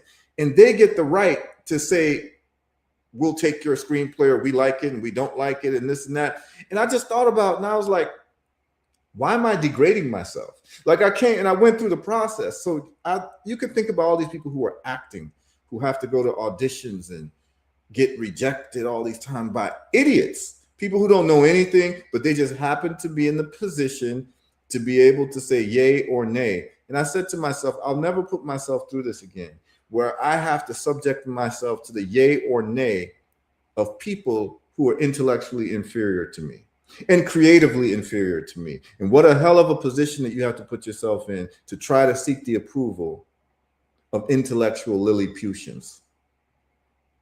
So we're going to fund our own thing. We're going to do our own thing.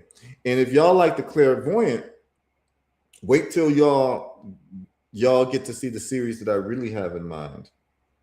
And when we do that, nothing's going to be the same. I promise you.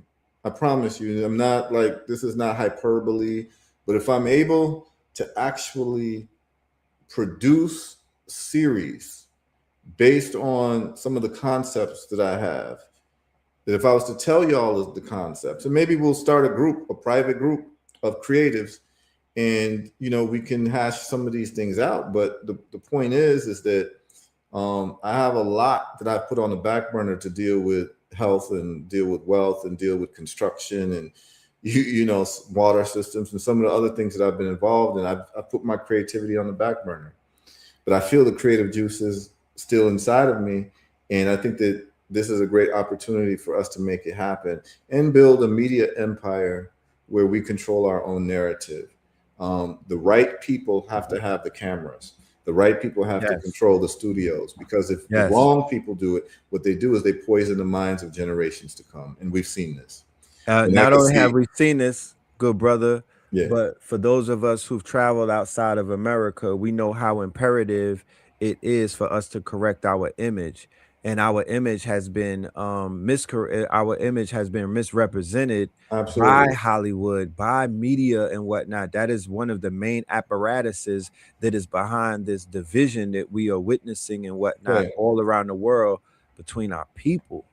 Yes. The most wealthy storyteller of our people cannot be a man who likes to dress up like a woman. I'm going to say that again.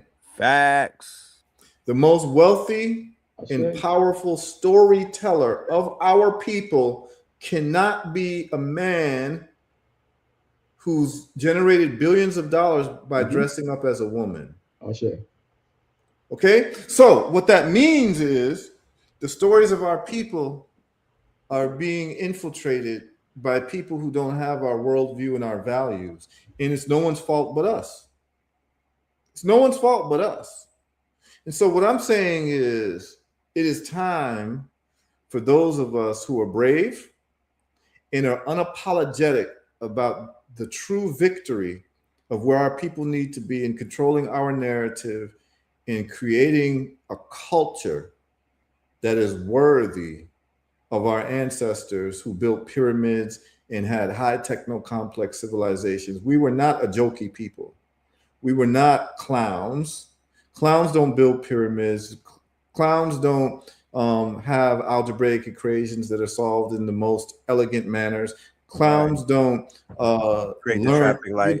Yeah, I mean, clowns don't create structures that are perfectly aligned with due north and are able to create a pyramid structure where one block is 8,000 pounds and it's 2.3 million blocks that are 8,000 pounds. That's the Great Pyramids of Giza. And it has paint that doesn't wear off.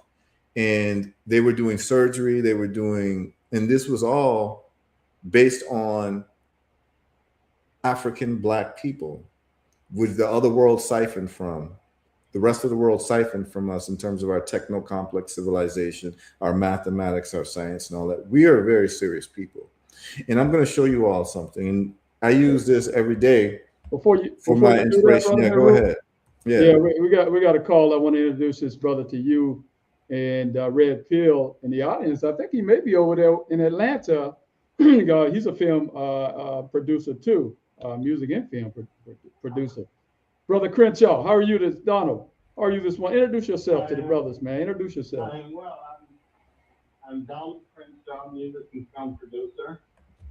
I helped write the storyline, the treatment for the #1 sub-yard project, the first of its kind. My cousin and I wrote the treatment and we sold it to Rainforest Films years ago. And then, of course, I'm currently working on a couple of film projects now, as well as releasing the first single off the soundtrack. But there's more to go, but I didn't call in to go through all that just yet, but it's great to meet you. And you're talking about some serious stuff that I love. And so I'm just taking it here and sitting back and listening. And I'm very Mr. Crenshaw. You know, let Anthony get your information and let's have a conversation. Yeah, I got it. Let's have a conversation because I have a lot of things in the pipeline and would love to compare notes with you. But you know, we're going to get this done. We're going to fund it, and we'll use whatever technology we can to make it happen. And certainly, I would love to gain any wisdom or experience that you may have to learn from you, and maybe we may be able to leverage each other to make, you know, future things happen, because this is what it's supposed to be. When we do these programs, this is not a passive listening thing. We want people to be involved, man, because I think that we all have something that we can bring to the table where really, you know, the collection of us together is greater than the sum. So it's like we have something very serious here, and we have serious people. And I see Red Pill is on fire, and we got a producer calling us, you know, to chime in on what we're talking about. And we're going to make this happen, and we're going to make our ancestors and our people proud, and we're going to do justice to the true art and the art of storytelling from our traditions, and creating something that inspires our people to be more than what we are, because that's what the duty of every generation is, to create a template or a substrate medium of which we can use that substrate medium to be better people and more powerful people. And it starts with stories. And yes, the power of story is, you know, when people fight over religion, they don't even realize that they're fighting over stories. Mm-hmm. That's how it's the power of story. You know, the reason why you believe in a religion is because you believe in the story that you were told. And so that story is compelling enough to you to want to fight over it, which shows you how story affects the human mind. Mm-hmm. So it's up to us to create the stories and the path and the neural pathways to adjust the behavior and the consequences of culture. And so we're here to do it. And I am here to work with anybody who wants to work. But the operative word is work. We're going to put in that work. Right. Go ahead, Donna. You was about to say something? Go ahead. well, he was just making a comment, and I was saying allegory, the story. Though we know that they are powerful people that walk, but it does say that some of the stories are allegory. And so that was it was very profound to say that. Yeah. And understanding the subject matter. And I often say that it's visual art that I like to bring for people. So I would love to be a part of what it is you're doing. And of course to join another team to push forth with what I'm doing as well, and we're going in the same direction. And that's one of the things that I learned, is that we don't partnership often enough in our community. And so, well, there wasn't times where we did, but obviously the world now is about me and me. And I know it definitely takes a team and still a village to be a great success. And I don't mind. Working is not a problem. Brother Donna, tell us what you're working on as well out there, my brother. Well, right now I'm currently producing a project entitled Girls on the Yard. It's female driven. It's HBCU type of movie, like Drumline meets Stump Yard. And so we're in the process of raising funding for this particular project. We will deal with a lot of the HBCUs, universities. We're going to shoot the university part down in Miami, Florida Memorial University down there, and majority of it is shot in Atlanta. And we expect to have a great response to this project.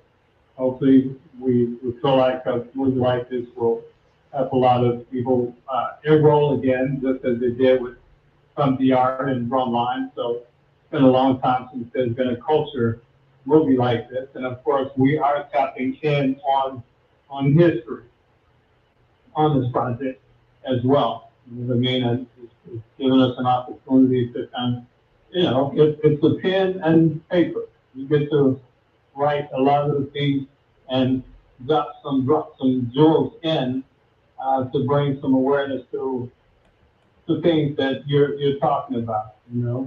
I believe that keeping these before the people, it will continue to keep things alive, because it's not great. There's great projects, but none that edify our community greatly. So whatever I do, that's my goal, is to always edify my community. That's what I'm familiar with, you know what I mean, best. So that's pretty much what I'm working on.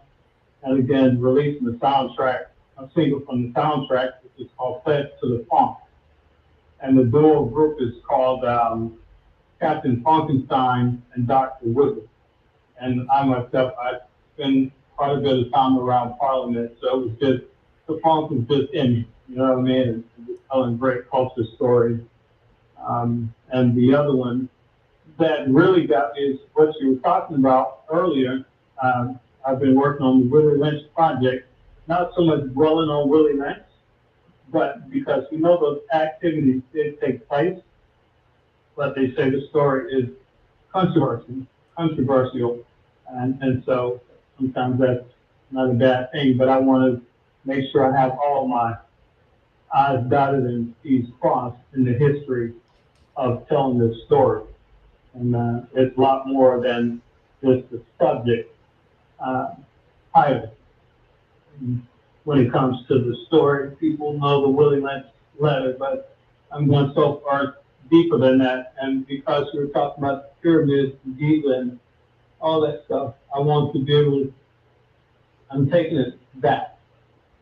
I don't want to give too much away over the air, but we're going back to cover some major history on that particular project. So I have about 10 projects.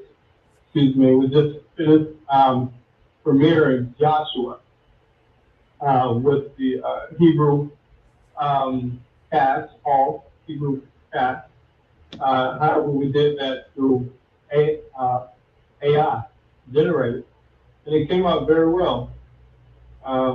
So you mentioned the technology, so I worked with a team that is very secure in using that particular tool, very proficient and secure within it to do a small feature. It's an hour long, but yeah, we can definitely make some things happen with that. Yeah, well, we got a lot of people listening, and then once this gets archived, we, within about, usually when we do these shows, within the first 2 hours of once it is archived on YouTube and Facebook, we get about 5,000 viewers within the first hour or two. And what I would like to do is, could you tell us where we could find you online? Do you have any websites where we can look at some of your work and the listeners can be more familiar with your work? Okay, we can reach out on Crenshaw Hype Productions.com. Crenshaw Hype Productions, Hype as HYPE? No, Hype, HEIGHTS. Oh, Crenshaw Height. .com. Yeah, Crenshaw Hype Productions.com.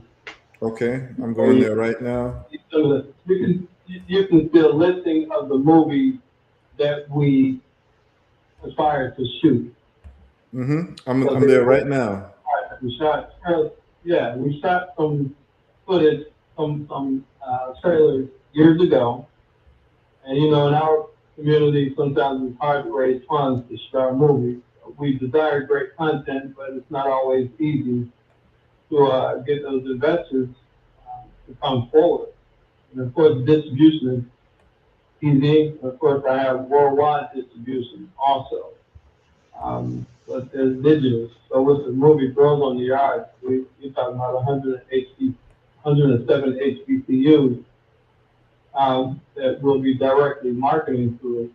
And of course, having 15 band universities directly involved. It's doing very well with our project.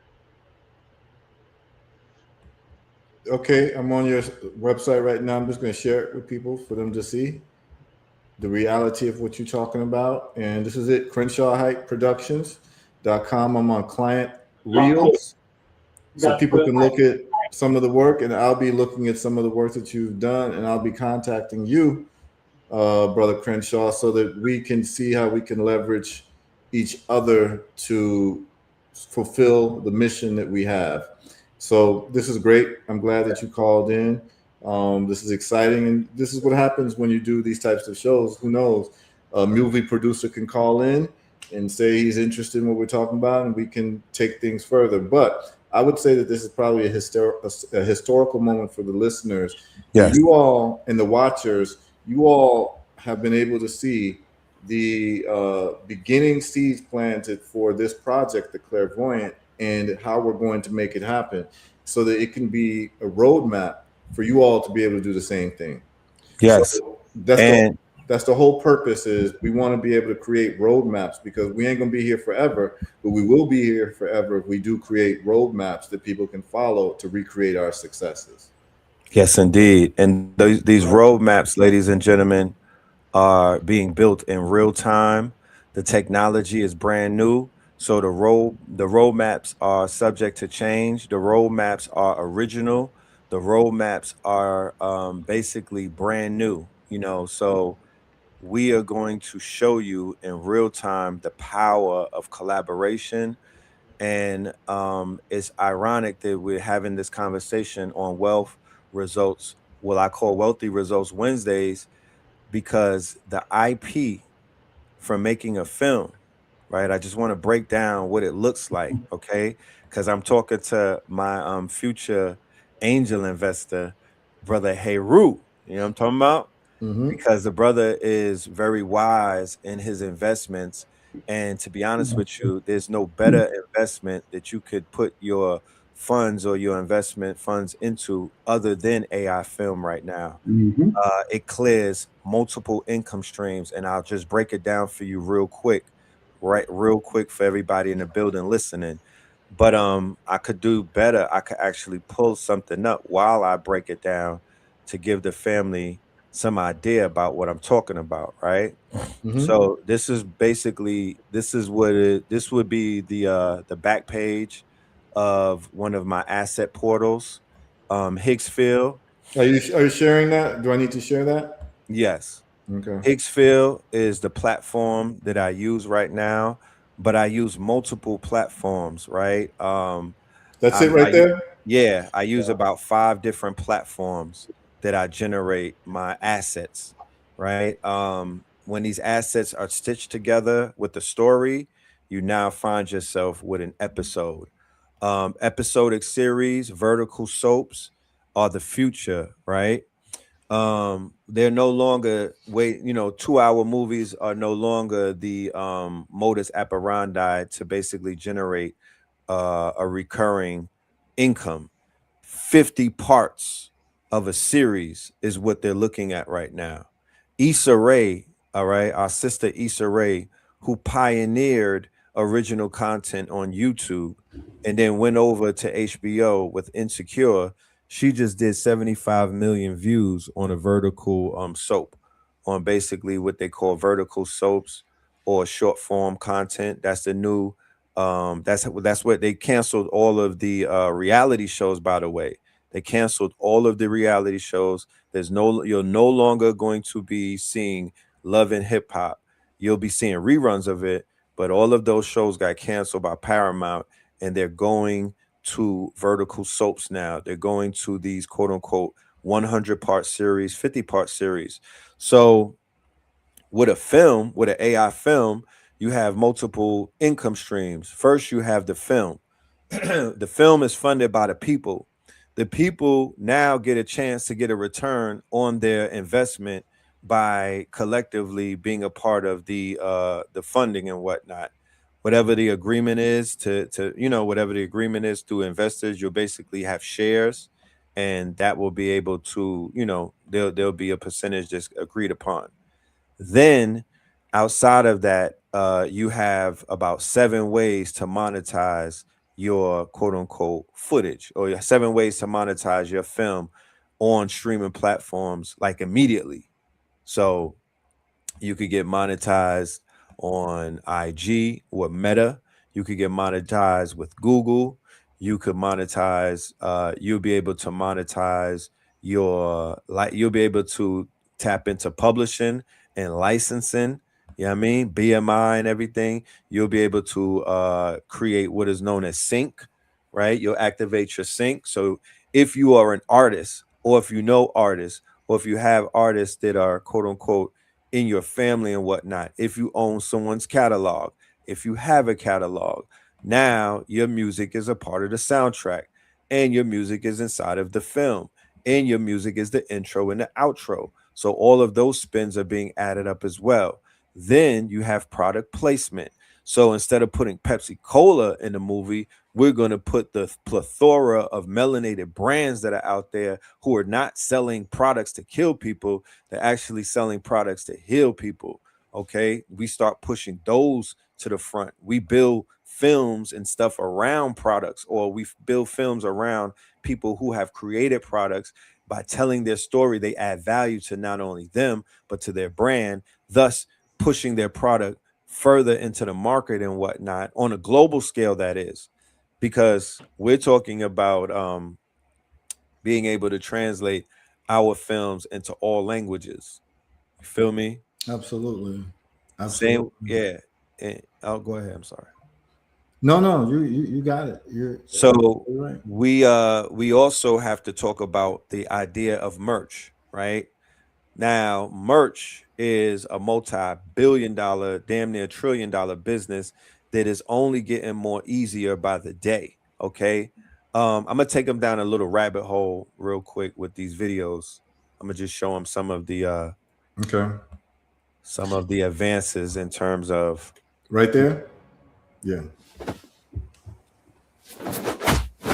So when it comes to commercials, when it comes to 60-second, 30-second, 45-second commercials to promote anything, you now have the access to do that with a press of a button. You could take famous people and create your own images. You could create your own worlds, right? I could take these Michael Jackson pictures and put myself right there with Michael, you know? You seen the AI thing where they have Michael Jackson and Prince at an award show? Yeah. I mean, it looked looked very real. Michael Jackson got a twin. Yeah, I mean, it looked very real. That video, Michael and Malcolm. Yeah, Malcolm Jackson. Yeah, like people gotta understand that like this thing is so. And I don't know if people have seen it, but I'm gonna see where I can find it.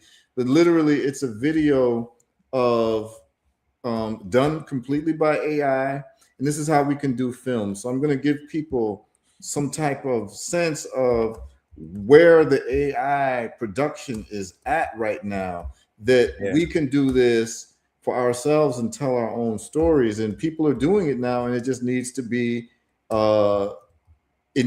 something that we actually have control of and that we are using to tell our stories. And so for instance, this is it right here.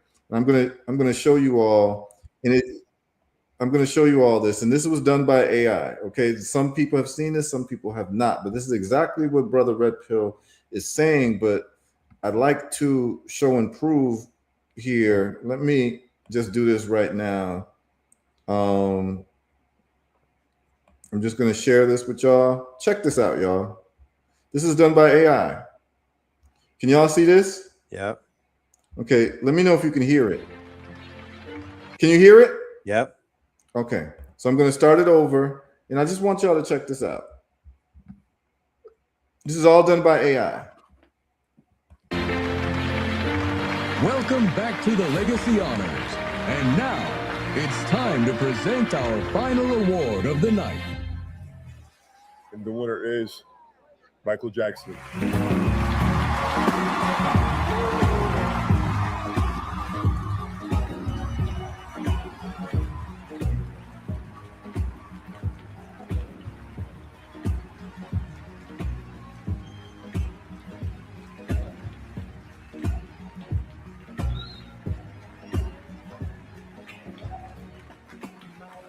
I heard there's royalty in the room tonight.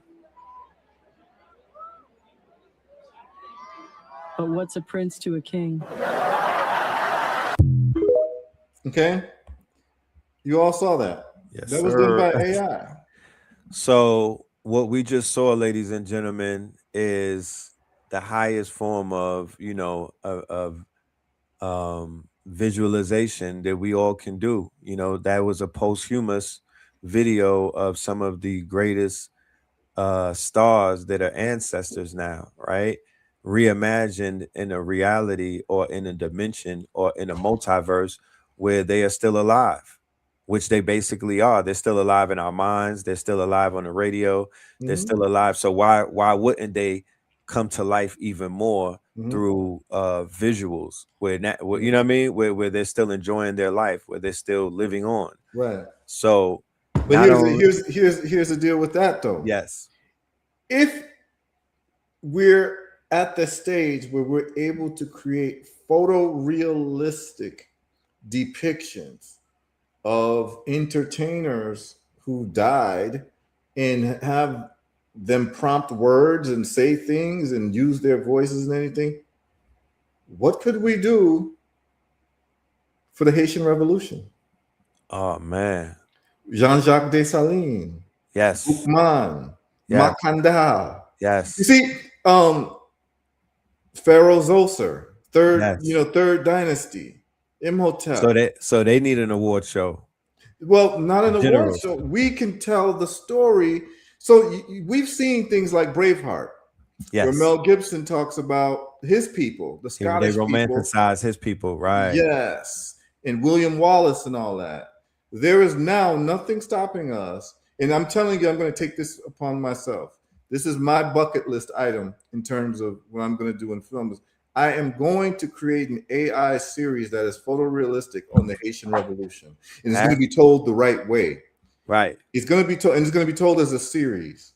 And I'm going to merge also. We're going to have people like Denmark Vesey, because a lot of people don't realize that Denmark Vesey actually came from Haiti before he came to the United States. And part of what people don't realize is part of the 1820, when he did the slave rebellion in 1822, part of the plan was that once he took over an armory in South Carolina, then the Haitian troops from Haiti, who were the seasoned professionals of doing the Haitian Revolution, because remember, the Haitian Revolution was 1804. Denmark Vesey was 1822. By this time, the Haitians had taken over Dominican Republic under General Boyer, who was a general in the Haitian Revolution who became the president of Haiti after Henri Christophe and Pétion. And he ends up taking over the island. The Haitian forces took over the island, and they said to Denmark Vesey, all you need to do is when you take over the armory, Haitian forces will come and we will come help you because we're a little bit skilled in kicking the ass of Europeans in war. But we just need you to take over the armory. But they ratted out Denmark Vesey before the armory could have been taken over. So Haitian soldiers and generals weren't able to sail to South Carolina to deal with the situation there. Or else the history of South Carolina might be completely different. Yeah, right. You might be in South Carolina right now saying "sac passe," and you didn't even know it. Right, but look, but in the world that we live in, right, based off of the dynamics of what they said this world is, there's a reality that exists where he didn't get ratted out. Exactly. There's We a can create reality that that. exists Yes, we can where they create linked that up. reality. Yes, we can So- create all so- different versions of those realities. And you're right. You're barking right up. we're on the same page. This is exactly the type of time I'm on, man. And we Right. can do this, and we can tell the stories correctly, because if we can create Michael Jackson talking, we can create Denmark Vesey talking. We can create General Jean-Jacques Dessalines talking. And the Haitian Revolution has still not been told cinematically the proper way. It needs to be told. Is actually one of our most important stories that could be told. It has to be done the right way. And I'm definitely, at a certain point in my life when I have the factories up, I'm going to dedicate some time to my artistic part of myself and do these movies as like something I want to do with my life, man. I just have other things that are more important right now. But because of AI, we're going to tell the story and we're going to do it properly. It ain't going to be no goofy nothing. It's Right. going to be directly online with what serious men and serious women do, to give people a template of understanding of who you need to be if you're going to actually be someone of consequence and someone of history. And we're going to do our ancestors justice. And what's going to happen is there will no longer be an understanding that the people who are telling our stories are men who like to wear women's clothes. Yeah, fire bun. We gotta Okay. move. Yeah, we So gotta move that out the way. Yeah. So this is Can I show something? Yes, please do. Please I do. want Is to. it, Yeah. is it this one here? Yes, it's that one. Yes. I want to veggie back on what it is that you're saying, and I also want to say that I love the way that we work together initially. So sign me up when you're ready, because I know that our synergy will create magic. You know what I'm saying? But this is what we've done. We have entered into that world where we're creating what is known as, our multiverse, right? So I have a story where Malcolm X, or El Malik Shabazz, that was his name at the time of, his quote unquote transformation, right? So El Malik Shabazz gets a reading when he's in Africa, when he's on his quote unquote tour, when he's going through Africa.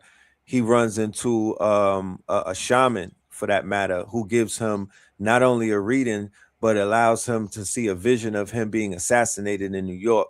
And he also points out who his enemies are. And he also points out what the whole play was. He lets him see his fate in front of his daughters. El Malik decides to stay in Africa and receive the protection of the quote unquote Africans. He also proceeds to unite the African nations and whatnot based off of the plan that he was working on. Not only does he unite the Africans, but he gets to link up with Che and Castro in Cuba, right? So he's carrying on his initiative. He learns more about some of the Moorish history, of course. He goes into so he enacts this whole thing about the Portuguese and Spain. He starts turning up against them. He turns up against the Arabs in Africa and whatnot, based off of the research that he does. And he begins to unite the different nations. They were already they were already influenced by him, but he's on a continent right now, and they're setting off different revolutions. As you can see him right here with Che, and he's with Castro in Cuba, right? So he goes over to Cuba. They start hitting South America. Che never dies in South America because they run it. You know what I mean? They run it. Yeah. So we got So this is our Marvel Universe answer to What If. You feel me? Well, check this. It's so crazy that you say this. Yes. We'll talk offline. You're gonna flip out when I show you. Remember, I told you there was a bigger series that I wanted to do after the Clairvoyant. Yes. It's something like what you're talking about, and I already did artwork for it. Where I did the poetry, and I had an artist. Her name was Nzinga on the Wilson. Big up Nzinga, and she did a series where she did the artwork around this type of concept, and this was done 15 years ago. So Well, when we sit down and talk, my brother, you're gonna just your head's gonna explode in terms of it's already exploded. There's a yeah. statement. There's a statement that I've made, and I say, "Ye are rich." I did a Mhm. whole series on it. Ye are rich, and ye are rich is a theorem, not a theory, but a theorem that I have, where I was able to pierce into the future many years ago, and I saw what it had, and I was like, "Oh, okay."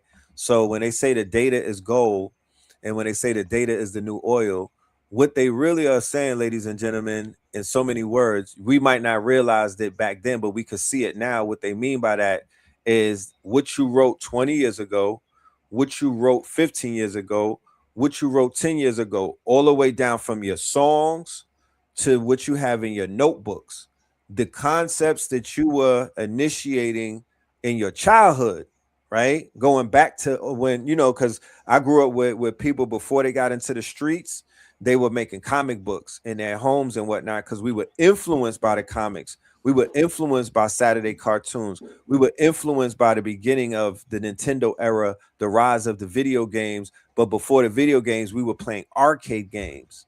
So we were being fed, our imaginations were being fed a very healthy diet, ladies and gentlemen. I'm talking about nutrients and vitamins that they don't even have these days, because we had rap music as the sub layer. And the rappers were watching cartoons because in the rhymes they were talking about cartoons. So it was like, oh wow. So the rappers were like at the pinnacle. I would say they were at the top of the pyramid of like the imagination, right? But then we had comic books, we had toys. We were going crazy over toys when we was young. The girls had their My Little Pony and the dolls. We had G.I. Joe. We had Transformers. We had Voltron. We had He-Man. I'm talking about that was life. We had the comic books. We had the cartoons. We had all of that. And then we had hip hop. So all of the things that we was able to create during those times, because we didn't have the budgets, we didn't own no studios, we didn't have no tools. So we didn't know how to make a movie. We didn't know how to make no comic book. We damn sure didn't know how to make no toys. Mm-hmm. But we did what they doing in Africa right now and what they do over in the Caribbean. We was making everything out of our minds and using everything around us, right, to recreate what it is that we were thinking. Right. So all of that input and output is our wealth right now. That is our wealth. That's our treasury. That is our reparations in a way. That is our quote unquote untapped well of billions and trillions of dollars. So now with the tools that we have on the table, right, of the AI, we could transform everybody's stories, their characters, their quote unquote images, and everything that they had and bring it to life. So we Absolutely. could drown out all of that negative stuff, all of that Absolutely. love and hip hop ish, all of that basketball wives, baddies, and all of that. We got to drown all of that out with this new stuff. Absolutely. This is exactly what's happening, and I'm very proud to say that the listeners and the watchers of the show, you're gonna see this happen in real time. Like anyone who knows me, we'll talk about a project that I'm working on. You get to see the end of it. You see the beginning and the end of it. And whether it's a construction project in Africa that I've done, whether it's products that I've created, whether it's financial things, you all have seen that if I say something, we're going to get it done. And so please understand that myself and Red Pill are on the same page. We're going to get this done for y'all. We're going to get this cinematic stuff done. And it's once we like actually learn it and have a certain proficiency in it, we're going to be cranking out things every month. Man, listen. High quality. Every month we're going to be cranking out every month. Serious. Yeah, every month we're going to be cranking out nonstop. And it'll be what your children and what your grandparents would be proud of. Oh, I'm coming after Coco Melon, brother. Hey, we coming after Baby Shark. It's Baby Dolphin. Yeah. Nah, hold on. Look. We coming after Coco Melon. We got Coco Mango. Nah, I'm Coco telling you, Mango. we got Coco Mango. We got Coco Mango. We got Coco Mango. I love we coming it. for that's multi-billions. I love The it. numbers that they do don't make sense. Ladies and gentlemen, go and research Google Omni. They just put it out yesterday. OMNI. It's free. The game has changed in Miami in a few weeks. Matter of fact, in a few days. Can you pull that flyer back up? Absolutely. In Miami, I purposely put it in the tropics because in order to manifest what it is that we're talking about, we need to be in the tropics. This one is not this one ain't in outside, brothers and sisters. This ain't inside no tents. This is in Miami, my brothers. This is underneath some neon lights. This is some Tubbs and Crockett type shit. This is Michael Mann intro. You feel me? That's what Miami clause is about. Wealth. I purposely put it in Miami because money is a major issue. Okay. And we talking about film. We talking about IP. We talking about the new Godlywood, Hollywood, Godlywood. So Spirit told me to put us together. Original Black God, Brother Heru, Brother Red Pillar, right? And here you have the formula for success. We are going to be speaking about some powerful. We ain't gonna just be speaking. We're gonna be doing. It's gonna be lit, man. And what's gonna come out of this? Let's just tell you, just like the deliverables. What's gonna come out of this is a session to understand, like, really, like the whole wealth conversation, but also productivity around using artificial intelligence and productivity around creativity. I myself will be sitting down and taking notes from the brothers who are more immersed in AI for movies so that I can learn exactly what needs to be done to do the clairvoyant. I'm giving myself 1 year to have the clairvoyant done, where it's actually a feature film with high level cinematography and all of that. It's going to get done, y'all. So don't worry about that. I'm giving myself a year to do it. And as we're doing it with these shows, every now and then when we talk about the financial markets and all of that, I'll be giving y'all an update as to what it looks like. Then those who are the special Patreon members who have subscribed to Red Pill's channel, you'll be able to see clips, maybe 30-second clips of what it's looking like. So you all be able to literally see what we're documenting, because it's not just about showing you all the film, but it's showing you the process so that you can recreate the success that we're going to be embarking upon. And that, to me, that's the best. That's the best of both worlds, man. Of course. That's why.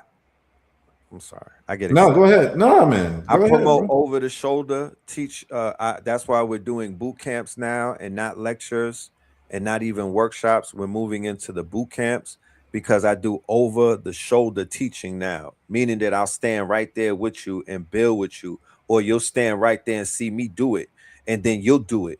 It's almost like teaching you how to ride a bike.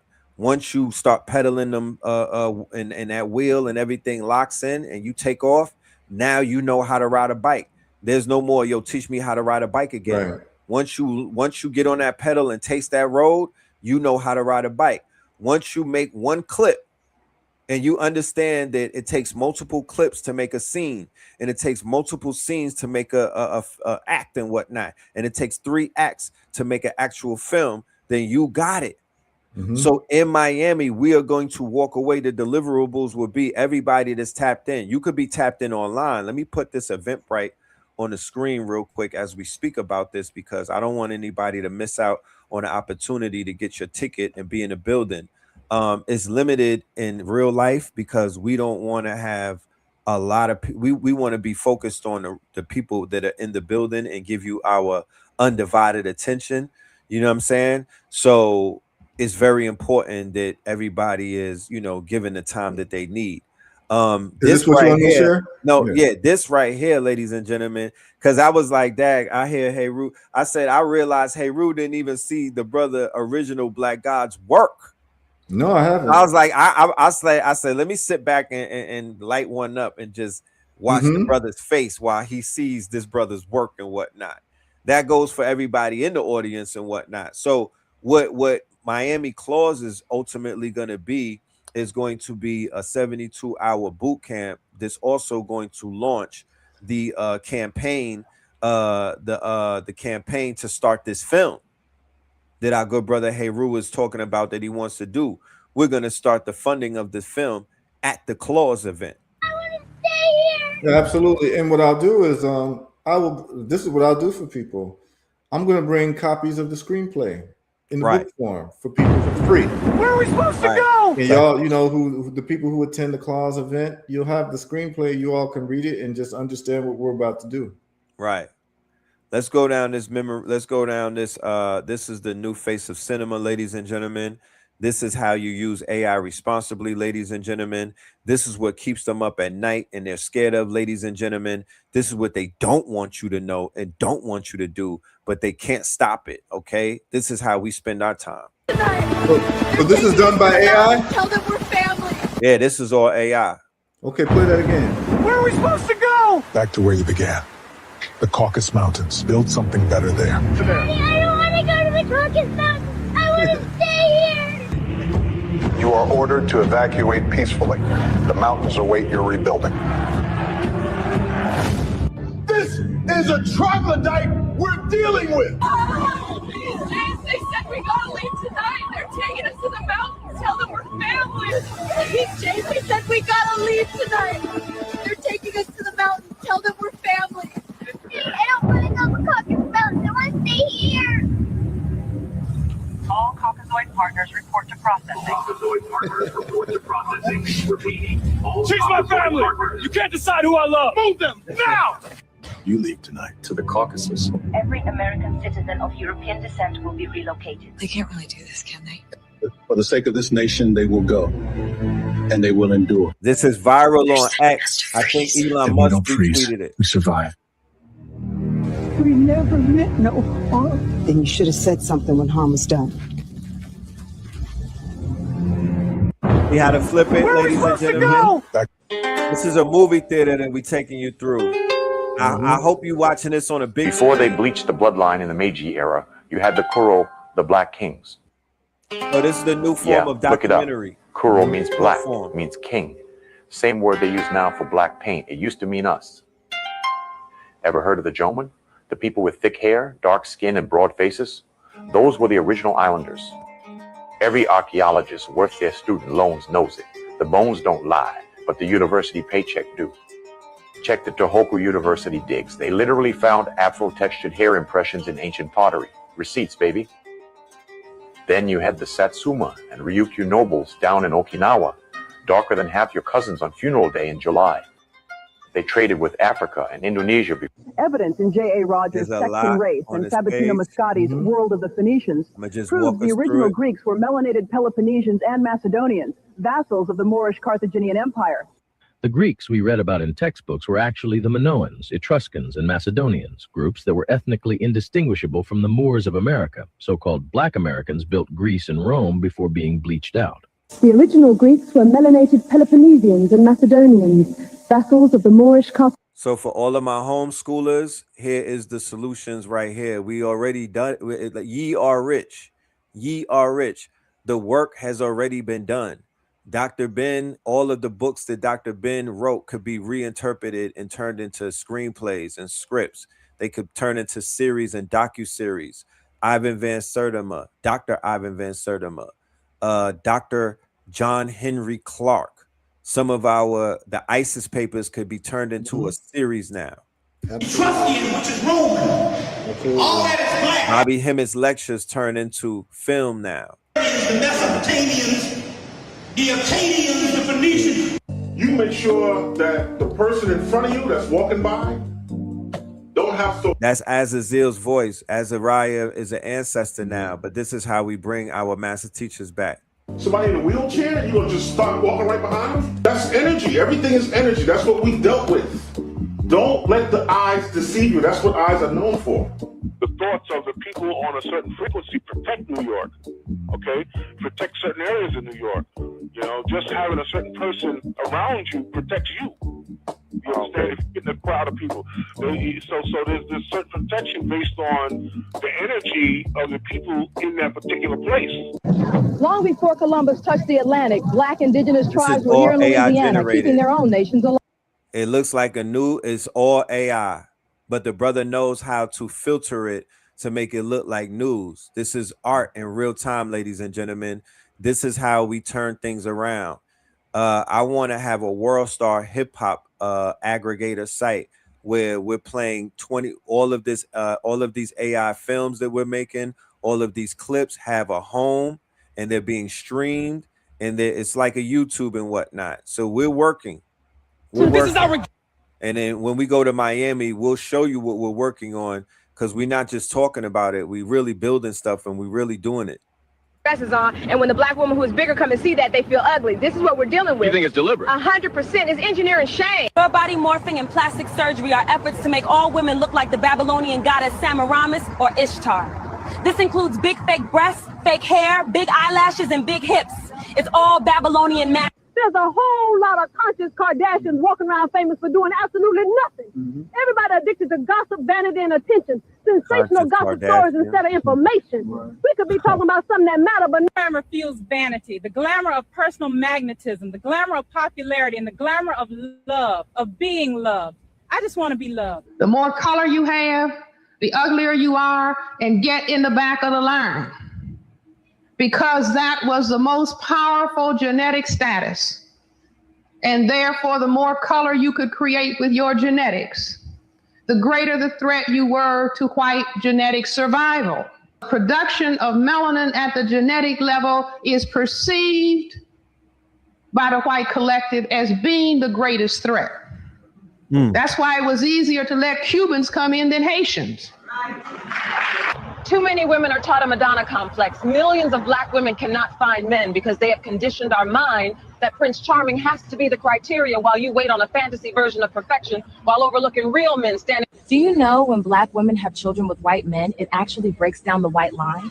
Every time you bring a child into the world that way, you're ending that lineage of whiteness. Black women and Black men need to stop letting ourselves be. While we were being taught all this negative about color, and this is one thing that I looked at, gosh, they talk negatively about color, but in the summer and in the winter, tanning is gotta be tan. A white Maldives, Palau. Did you know General Bobby, he's here. Surrender, Bobby. The dark side has no future. We shall see. Your empire ends here.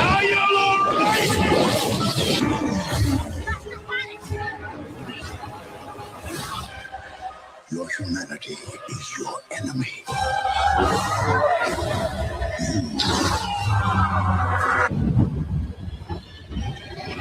You are God. We have to fall back! He's coming. Panic. Panic back. He destroyed another system. The dark side has a new master. Your humanity is your enemy.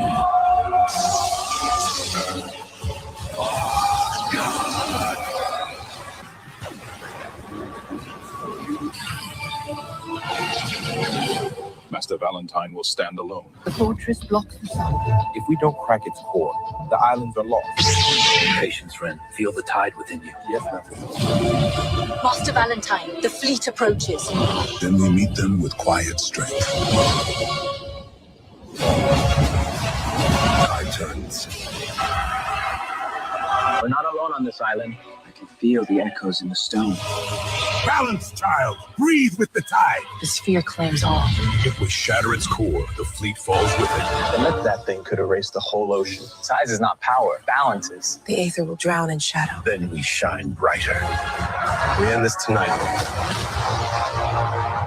The temple's below. If that signal's true, our ancestors built more than legends. Then let's find them. You can't stop the future. The deserts hid more than dust. Two Jedi wander the ancient canyon, seeking the power the ancients left behind. Before dark. Older than the Republic. Whatever built it left their mark down here. This canyon was a kingdom. And still guarded. Incoming!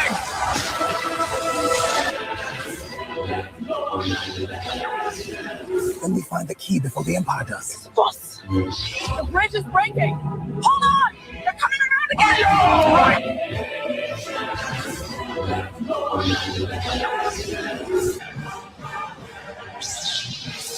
He doesn't like surprises. Where does this path end? Beyond the clouds. The council is waiting, sir. He's gaining followers every day. And the Senate is terrified. Your shadow ends here, General. Are y'all all right? Stronger than the council. He knows we're here. Your war ends here, Bobby. It hasn't even begun. He's stronger. Man, there's a lot. It's a lot. There's a lot, and this is exactly the type of things that we'll be able to do, and we're going to leverage technology to make this thing happen. You know what I'm saying? And so, like I said, what y'all can expect from me is the clairvoyant. There's going to be another series that I'll talk with Red Pill about, which we're pretty much on the same page about, and then I'm going to do a Haitian Revolution series as well. And this is what's going to be done. Let's go. Yep. So that's the type of time I'm on right now. So, you know, the show went in a direction that I didn't know it was going to go. Today, we were going to do some charts and some of the stock investments and all of that. But we got into this, and sometimes things happen organically. And y'all just seen the first proclamation of what's going to happen with the clairvoyant, and how myself, Red Pill, and a couple other folks are going to work together to make it happen and bring it to flesh for y'all. And we'll be able to show you all the steps we took to be able to do it. So hopefully this has been an inspirational show, and also a show that's giving out a clarion call that this is exactly what we're going to be doing. We're going to keep doing it. It's very important for those of us who care about our people to be at the reins of storytelling, because if we don't, other people will tell our stories, and it will be people who are not qualified to tell our stories. They haven't done the research, they don't have the moral aptitude, and they don't have the ancestral connection, or do they actually understand that, like, we're all here supposed to complete the assignment that Marcus Garvey gave us. Right. And I'm here to complete that assignment. And so those of us who care about our people globally and want us to be in a different position with a different consciousness for our children and their children, this is what must be done. This is what men and women do when we decide that there's no one going to save us but ourselves. It's Kujichagulia every single day, self-determination every day. And this is what we're going to cover in the field of art, because we are artists, but we're also more than that. We're not just, you know, pigeonholed into one thing as what the society would tell you to do, is just be an artist. No, Brother Red Pill does many different things. I do many different things. And so Monday is the health show. Today is the wealth show, where we talk about business concepts, business investments, stock investments, real estate, and what have you. So anything can happen on any of these days. So it's just incumbent that you just tune in 9 a.m. Mondays and Wednesdays. Mondays is the health show. Wednesdays is the wealth show. I'm going to reiterate to you all. On Mondays, when we cover health, what we're doing is so dramatic, and people are showing you their results, that the powers that be don't like us giving this information on how you can reverse these diseases. So on Monday, we will be having a prostate cancer reversal live interview and testimonial, where the brother will be coming and telling you his whole situation. And we're going to come off of YouTube for that conversation. So that's going to happen around 9:15, 9:20. We'll give people time to come on, but just please understand that around 9:15, 9:20, we'll probably be transferring over to herbalresults.net, where we have live broadcasting where people can tune in. So all the Red Pill listeners and the Know the Ledge listeners, until we get the live streaming on his Know the Ledge University website, we'll should be ready by Monday. Yep. Okay, by Monday, then, you know, the Red Pill listeners, you can go there. Then you can go to herbalresults.net for the people who watch me through my channels. And we'll have that in a controlled space where we can get into the detailed science of reversing these diseases and how it works and how you're going to save so much money. And the details are going to just be very profound, where you'll be able to solve your problems from the comfort of your home. They don't want you to know this information. That's why they're blocking it on different channels. So just be alert and ready Monday morning. If you got anybody with cancer, you got anybody particularly with prostate cancer, you're going to want to tune in Monday morning. We're going to have a live and direct. He's going to share his scans, his chart, everything. He's going to share everything. He's going to tell you all the story. And this is the same brother who's going to be creating a Black-owned platform to challenge StreamYard so that we can do multi-streaming through our own platforms. So this is going to be Brother Kwajo Takumbo. He's going to be calling in. There's a brother from New Jersey, and he's going to tell his story, and y'all need to tune in. It's going to be a monumental show. So I just want to give you all notice of that. Today, we went over business and how we're going to deal with monetization around arts and narratives and telling stories and using artificial intelligence, which is the breakthrough technology of the day, just like the internet was the breakthrough technology. If you missed it, you missed it. Just like automobiles was a breakthrough technology. If you missed it, you missed it. Telephones, if you missed it, you missed it. So we're leveraging everything that we have to be power brokers for the future and to be able to hand over power to our children and their children. And we're not going to be caught flat-footed. We're not going to be late to the party. We're going to show and prove, and we're going to provide receipts. So, I mean, we've been on for close to 3 hours now. I think we've given you all very good content today. For those who wanted to tune in for investment picks, sorry we weren't able to do it this week. Next week we will. But those of you who have subscribed to HeruTrades.com, yes, you know, I probably will be making a stock options play today. I can show y'all a Forex trade that I got into this morning. I'll probably just share that real quick with y'all. I'll show you where the oil trade is at right now. Yes. I got into a silver trade this morning, and we're positive on that. And I'll just share that with you all because I know people like to tune in to see the picks that I have. Yeah, throw them picks up. Yeah, for the record. Yeah. Also, for the record, we did not do a Monday show. Brother Heru was traveling, so we did not do a Monday show. For all of my Patreons, just check out the previous shows that we did. Catch up on the archives, and we'll, the Mondays will be fresh next Monday. Absolutely. So, for the people who wanted to know some of these Forex trade picks, this is silver. I'm in this silver trade right now. I got in. I've been in silver for some time. I added another trade on because it gave me what I wanted to see, which was a structure. It gave me a W on the 1 hour. We use the daily. We have the low on the daily. It's coming to a low, and we're looking for it to form what you call a shark fin on what is called the moving 50. So you have this lower band here, and you have this band here, which is where you see a lot of bounce off points. So you see right here, you see this little W right here? W's are the buy structures, M are the sell structures. So I was able to get into another silver trade, and so put my stop losses at the low. We're just gonna let it ride out. Our oil trades, we're still in oil. Oil's going up and down, but we expect that it's going to go net up. I'm at 5,000 pips now. Last week I was at 12, but we expect to go up even more after the next couple of days, but it's bouncing off of this inflection point right here, which is an EMA called the 22. We call it the grapefruit. It bounces off of it, and we're looking for more upward movement. So you see all my trades are here. That's why I'm in profit, because price is above my entries. Okay. I got into another trade today, which is an Ethereum trade. So you see I'm up on Ethereum right here. This is Ethereum, the cryptocurrency. I got into a buy, looking for it to go up because I'm seeing the lows have been achieved.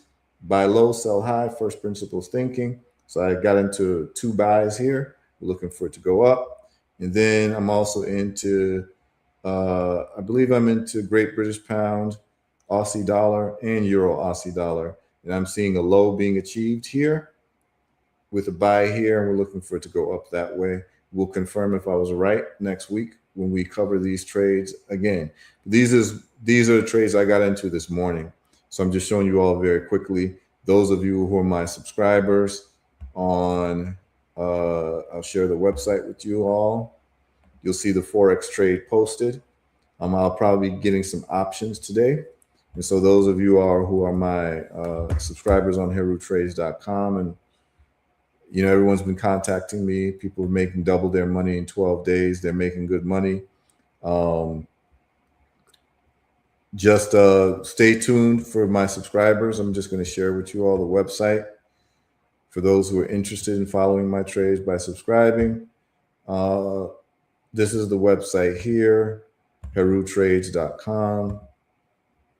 You all are able to see it.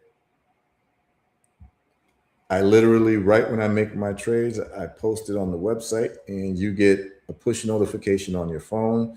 So you're able to enter the trades too and make the same percentage of money that I make, depending on how much money you put in the trade. There's 3 different trades you can do. You can do Forex pairs. With Forex trading, you can do cryptos, metals, and indices. You can choose stock options. Some people have chosen all 3. Some people subscribe to 1. And there's weekly subscription, monthly, and yearly. I'm probably going to get rid of the weekly subscription because sometimes it might be a week where I'm not seeing a setup I like, and I don't want you to pay for a week if I don't do a trade. And I'm not going to do a trade just to say that I'm going to satisfy your weekly subscription, because I don't want you to lose money, and I don't rush into any trades. All the conditions have to be right. So it's probably fairer for me to do only monthly and yearly. So we have people subscribe to the yearly membership level, and these are the membership levels, y'all. All of them are the same for Forex pairs, cryptos, stock options. So it's $100 a week. You pay $100 a week subscription, you get all of my trades for stock options. $300 a month, you get all of my trades for that month, for that 30 days. And then for the whole year, it's $3,000. And if it represents a savings anytime you do more of a time frame, right? So weekly, you're paying $400 really every month because it's being billed once per week. But if you do 1 month, you get a $100 discount by paying $300 per month. And then if you do 1 year, you get a huge discount because there's 52 weeks in a year, which would be $5,200. But you can pay $3,000 if you just pay for the whole year, and you get access to all of my trades, and you're able to see it and analyze it. And you can cancel your subscription at any point, at any time. You can cancel it. So the subscribers that we have reported to me that they're very happy. We had a brother call in last week or 2 who made over 10x his money on the Intel trade. Big up. And there's several other people who follow my Intel trade and have made a lot of money. Okay, so this is what it is, man. If someone asks, can they get a live trade with $50 or $100? Absolutely. You can buy stock with $10. All right. So, and I have the videos that I showed people. What I might do is on the website, Heru Trades. This is what I'll do for you all. On Heru Trades, sometime this afternoon, I will post all the training videos that I listed last time. It was in the chat where I show you how to buy stocks, how to set up your Robinhood account for stock options, how to do a live stock options trade, and then how to do Forex. Yeah. I think I'm going to put that on my Patreon. Okay. Yeah. For all of the people that have been signing up after the Monday to catch the Monday and everything, I'll reward them on Patreon by dropping those links. And I'm gonna just make a whole a section, what they call a collection for Brother Heru, you know what I mean, and everything that we've been dropping. But I definitely want to do a masterclass with you or a workshop where we basically bring everybody in and get them signed up and get them lined up for this trading, you know, just the whole thing that we were supposed to do, the setup show. Yeah. Absolutely. Absolutely. We'll do that for people, and y'all be able to really see what's going on. But you know, and I'm going to tell people right now, I don't want your money if you I don't want you to subscribe to Heru Trades if you have no experience. It's only for people who have some type of experience in buying stocks or doing Forex. You have to have some experience, because what's going to happen is the learning curve. You're not going to know what you're doing, and I'll just be you'll be just paying me for nothing. So I don't want anyone to do that. The only people who should register for HeruTrades.com are people who have some experience in buying stock options or buying stock or doing Forex trades or, crypto trades or anything like that, because it's important to know how to actually like do trades mechanically, like actually like what buttons to press and where to put your stop losses and all. And if you don't know any of that, you need to do some due diligence and watch my training videos first to get some sense, and then maybe even start with a demo account, which is like fake money, until you get comfortable, and then you register. But I don't want anybody who's a newbie to pay me for HeruTrades.com and you don't know what you're doing. I don't like making money that way. Okay. I would just be wasting your money. So make sure that you have some type of knowledge, and then you register for Heru Trades and you get a cheat code to what I'm doing. So that's what we got going on, y'all.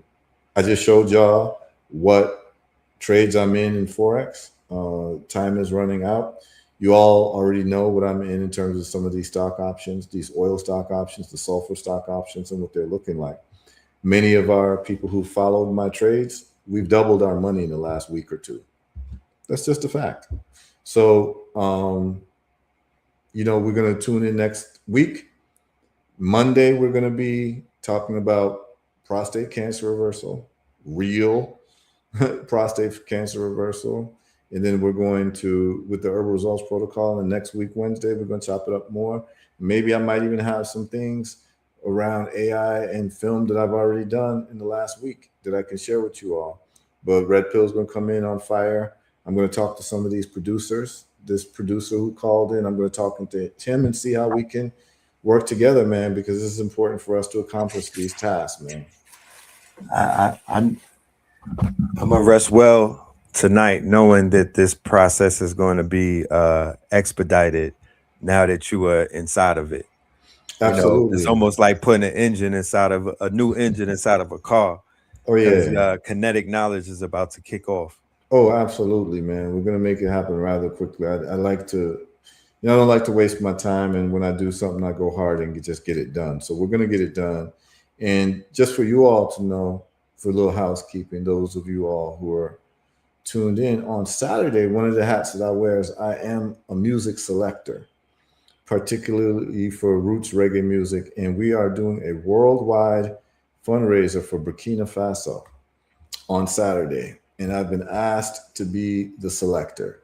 And let me show you all the flyer. I will be spinning music online, and it'll be an online community. Last time we did this for Jamaica fundraising, and we reached our target for the hurricane that they had. I believe it's Hurricane Melissa. We raised the money, and people came on the Zoom, and people, donated the money to the cause. We hit our levels. Everyone enjoyed the music. People had their dancing shoes on. I believe Sister Kafunia was on that one. We're going to be doing it again. This is the flyer, and this is raising money to for a mural for Captain Traoré, and also to donate money to the Burkina Faso Patriotic Fund, which they're using for public works projects. And this is the flyer right here. Are you able to see the flyer, Red Pill? It's not being shared. Yeah, that's the flyer. So what's going to happen is this is going to be at 3 p.m. Eastern Standard Time on Saturday, this Saturday coming. So that is Saturday, what's the date? May 23rd at 7 p.m. GMT, which is 3 p.m. Eastern Standard Time, New York time. Just go to abibitumi.com to get more information. You can register and you'll get on the Zoom information, and just hook up your laptop or your phone to your speakers. And I'm going to be playing the very best in roots reggae music and other forms of music that is positive and strong and black-tastic. And, we're going to chop it up about the music, the lyrics. It's going to be educational. It's going to be a musical journey. And is that being recorded? That's all I want to know. I'll ask them if it's being recorded. I need that set, immediately. I need that. Absolutely. And when we do these things, like, because Abibitumi is based out of Ghana and it's worldwide, we have people from all over the world tuned in, from all over the world, and people get to meet each other. You know, like, oh, I always wanted to go to visit, you know, South Africa. We have people from South Africa tuned in. You can meet them and talk and exchange information. Oh, I always wanted to go to Brazil. We got people from Brazil tuned in. Oh, I always wanted to go to, you see, and this is how people make real connections with each other. Oh, I always wanted to visit Harlem. We got people from Harlem tuned in. Right. And people meet your ambassadors. Yes, people are able to connect that way, all under the banner of a musical celebration towards raising funds for something that we care about, whether it be hurricane relief, which we did last time, and this time we're raising money for Burkina Faso. Okay, so this is how we do what we do, and I'll be putting on my selector hat, which is one of my favorite hats. And just tune in at 3 p.m. If you got any questions, you can hit me up at you can just hit me up at info@herbalresults.net and say you're interested in the live DJ session and tuning in to the reggae session we're going to be doing. It's going to be probably 90% roots reggae music, and I'll be adding, you know, some jazz here and there, some funk here and there, some things, some Aretha Franklin here and there. I'm throwing some Fela here and there, some Lucky Dube, you know what I mean? Alpha Blondy. I'm going to be throwing in what needs to be thrown in. It's going to be a nice little gumbo. So it's going to be a really good time. I might even live stream it. I might even see if I live stream it on my Facebook. So we'll see how we're going to do this. But you can tune in to the festivities on Saturday afternoon, y'all. It's going to be live and direct. And come meet your global family. You'll be surprised who you meet. Some really good people who are here for a collective cause of raising up what's going on in Burkina Faso in a powerful way, because, you know, if some of you all who don't know, the brother who took over Burkina Faso, he's developing the country at a breakneck speed, where they have already built more roads in 2 years than the whole history of Burkina Faso in the last 40 years since Thomas Sankara was president. He was killed and murdered by agents of the European powers, and Burkina Faso has never been developed since then. And this brother Traoré took over, who's they're saying is now almost like the spiritual descendant of Thomas Sankara. He's building hospitals, he's building factories. The country is now a great place to invest. They've taken over the gold mines, uranium mines from the French, and it is African sovereignty going full time. And we got people from Burkina Faso who will be on the Zoom session online. They can answer any questions. We got brothers and sisters from the continent going to be on. We got brothers and sisters from Alabama going to be on. Brothers and sisters from Detroit going to be on. Brothers and sisters from Brazil going to be on. Brothers and sisters from Jamaica going to be on. It's going to be a global affair, man. So y'all tune in on Saturday. I'll be there live and direct, and y'all get to see my taste in music. So it's going to be deep. It's going to be rich. And it's going to be replenishing of your spirit. You're going to hear tunes that y'all haven't heard in a long time. That's going to make everybody happy, man. So this is what we're going to do. And we're going to raise money. And that's what we do. And that's what we always do. And that's just how we do it. So, you know, we want to thank you all for tuning in. And I'm going to have the way you register. Just go to bb2me.com. Someone said, how do you register? Just go to the website at bb2me.com, and the information will be on there, and that's ABIB, a BB. It's right on the flyer, a BB to me, and then just .com, and you can register for the Zoom session, okay? And put on your speakers that day and get a nice coconut water or some mango or something, and whatever you need to roll up, and let's have a nice time with each other, celebrating ourselves and the best of us in the form of music, all right? And ladies and gentlemen, please make sure that you sign up to the Patreon. The link is in the bio. The link is in the chat, Patreon.com/Red Pillar. And also, we look forward to seeing you in Miami at the end of May in Miami for the 72 Claws. That is going to have our good brother Heru on the bill. He will be in the building. Our good brother Original Black God. And of course, your host, Brother Red Pillar, and other special guests. So join us. You could join us online, live stream, or you could be there in person if you live in the Florida area, or if you want to travel. We look forward to seeing you. And yeah, just look out for some upcoming shows, and we're gonna break it down even more. Excellent. And someone just said that they signed up for HeruTrades.com, Awesome. where they receive the push notifications. I'm about to show you in real time what to do. G-Class, this is what it looks like. So once you sign up and you go to the website, you're going to see this. Let me share this, and then we're going to sign out. Let me stop the screen and then share. So this is what it looks like, y'all. I think, let's go here. And I believe this is no, that's not it. We're going to, let me just do the entire screen. Okay. We're going to share the entire screen. So here's what's going to happen is that when you go to HeruTrades.com, this is it here. You see, put in HeruTrades.com. When you go there, immediately what you're going to see is something pop up right here. It says, after you subscribe, click here for instant post notifications. Click there, and you just put in your information and your notifications. You'll get notifications, whether it's to your phone or to your email, okay? Or if you don't get that, if you don't want the push notifications, just check the website on a daily basis, and you'll see the trades. It's just that simple. We make it as easy as possible for people to follow along, okay? So that's what it is, all right? So Brett Pill put the Patreon information in the YouTube, y'all. So for those of y'all watching on Facebook, I can tell you what it is. It's patreon.com/CW/redpillar, PILLAR, to sign up for his Patreon, all right?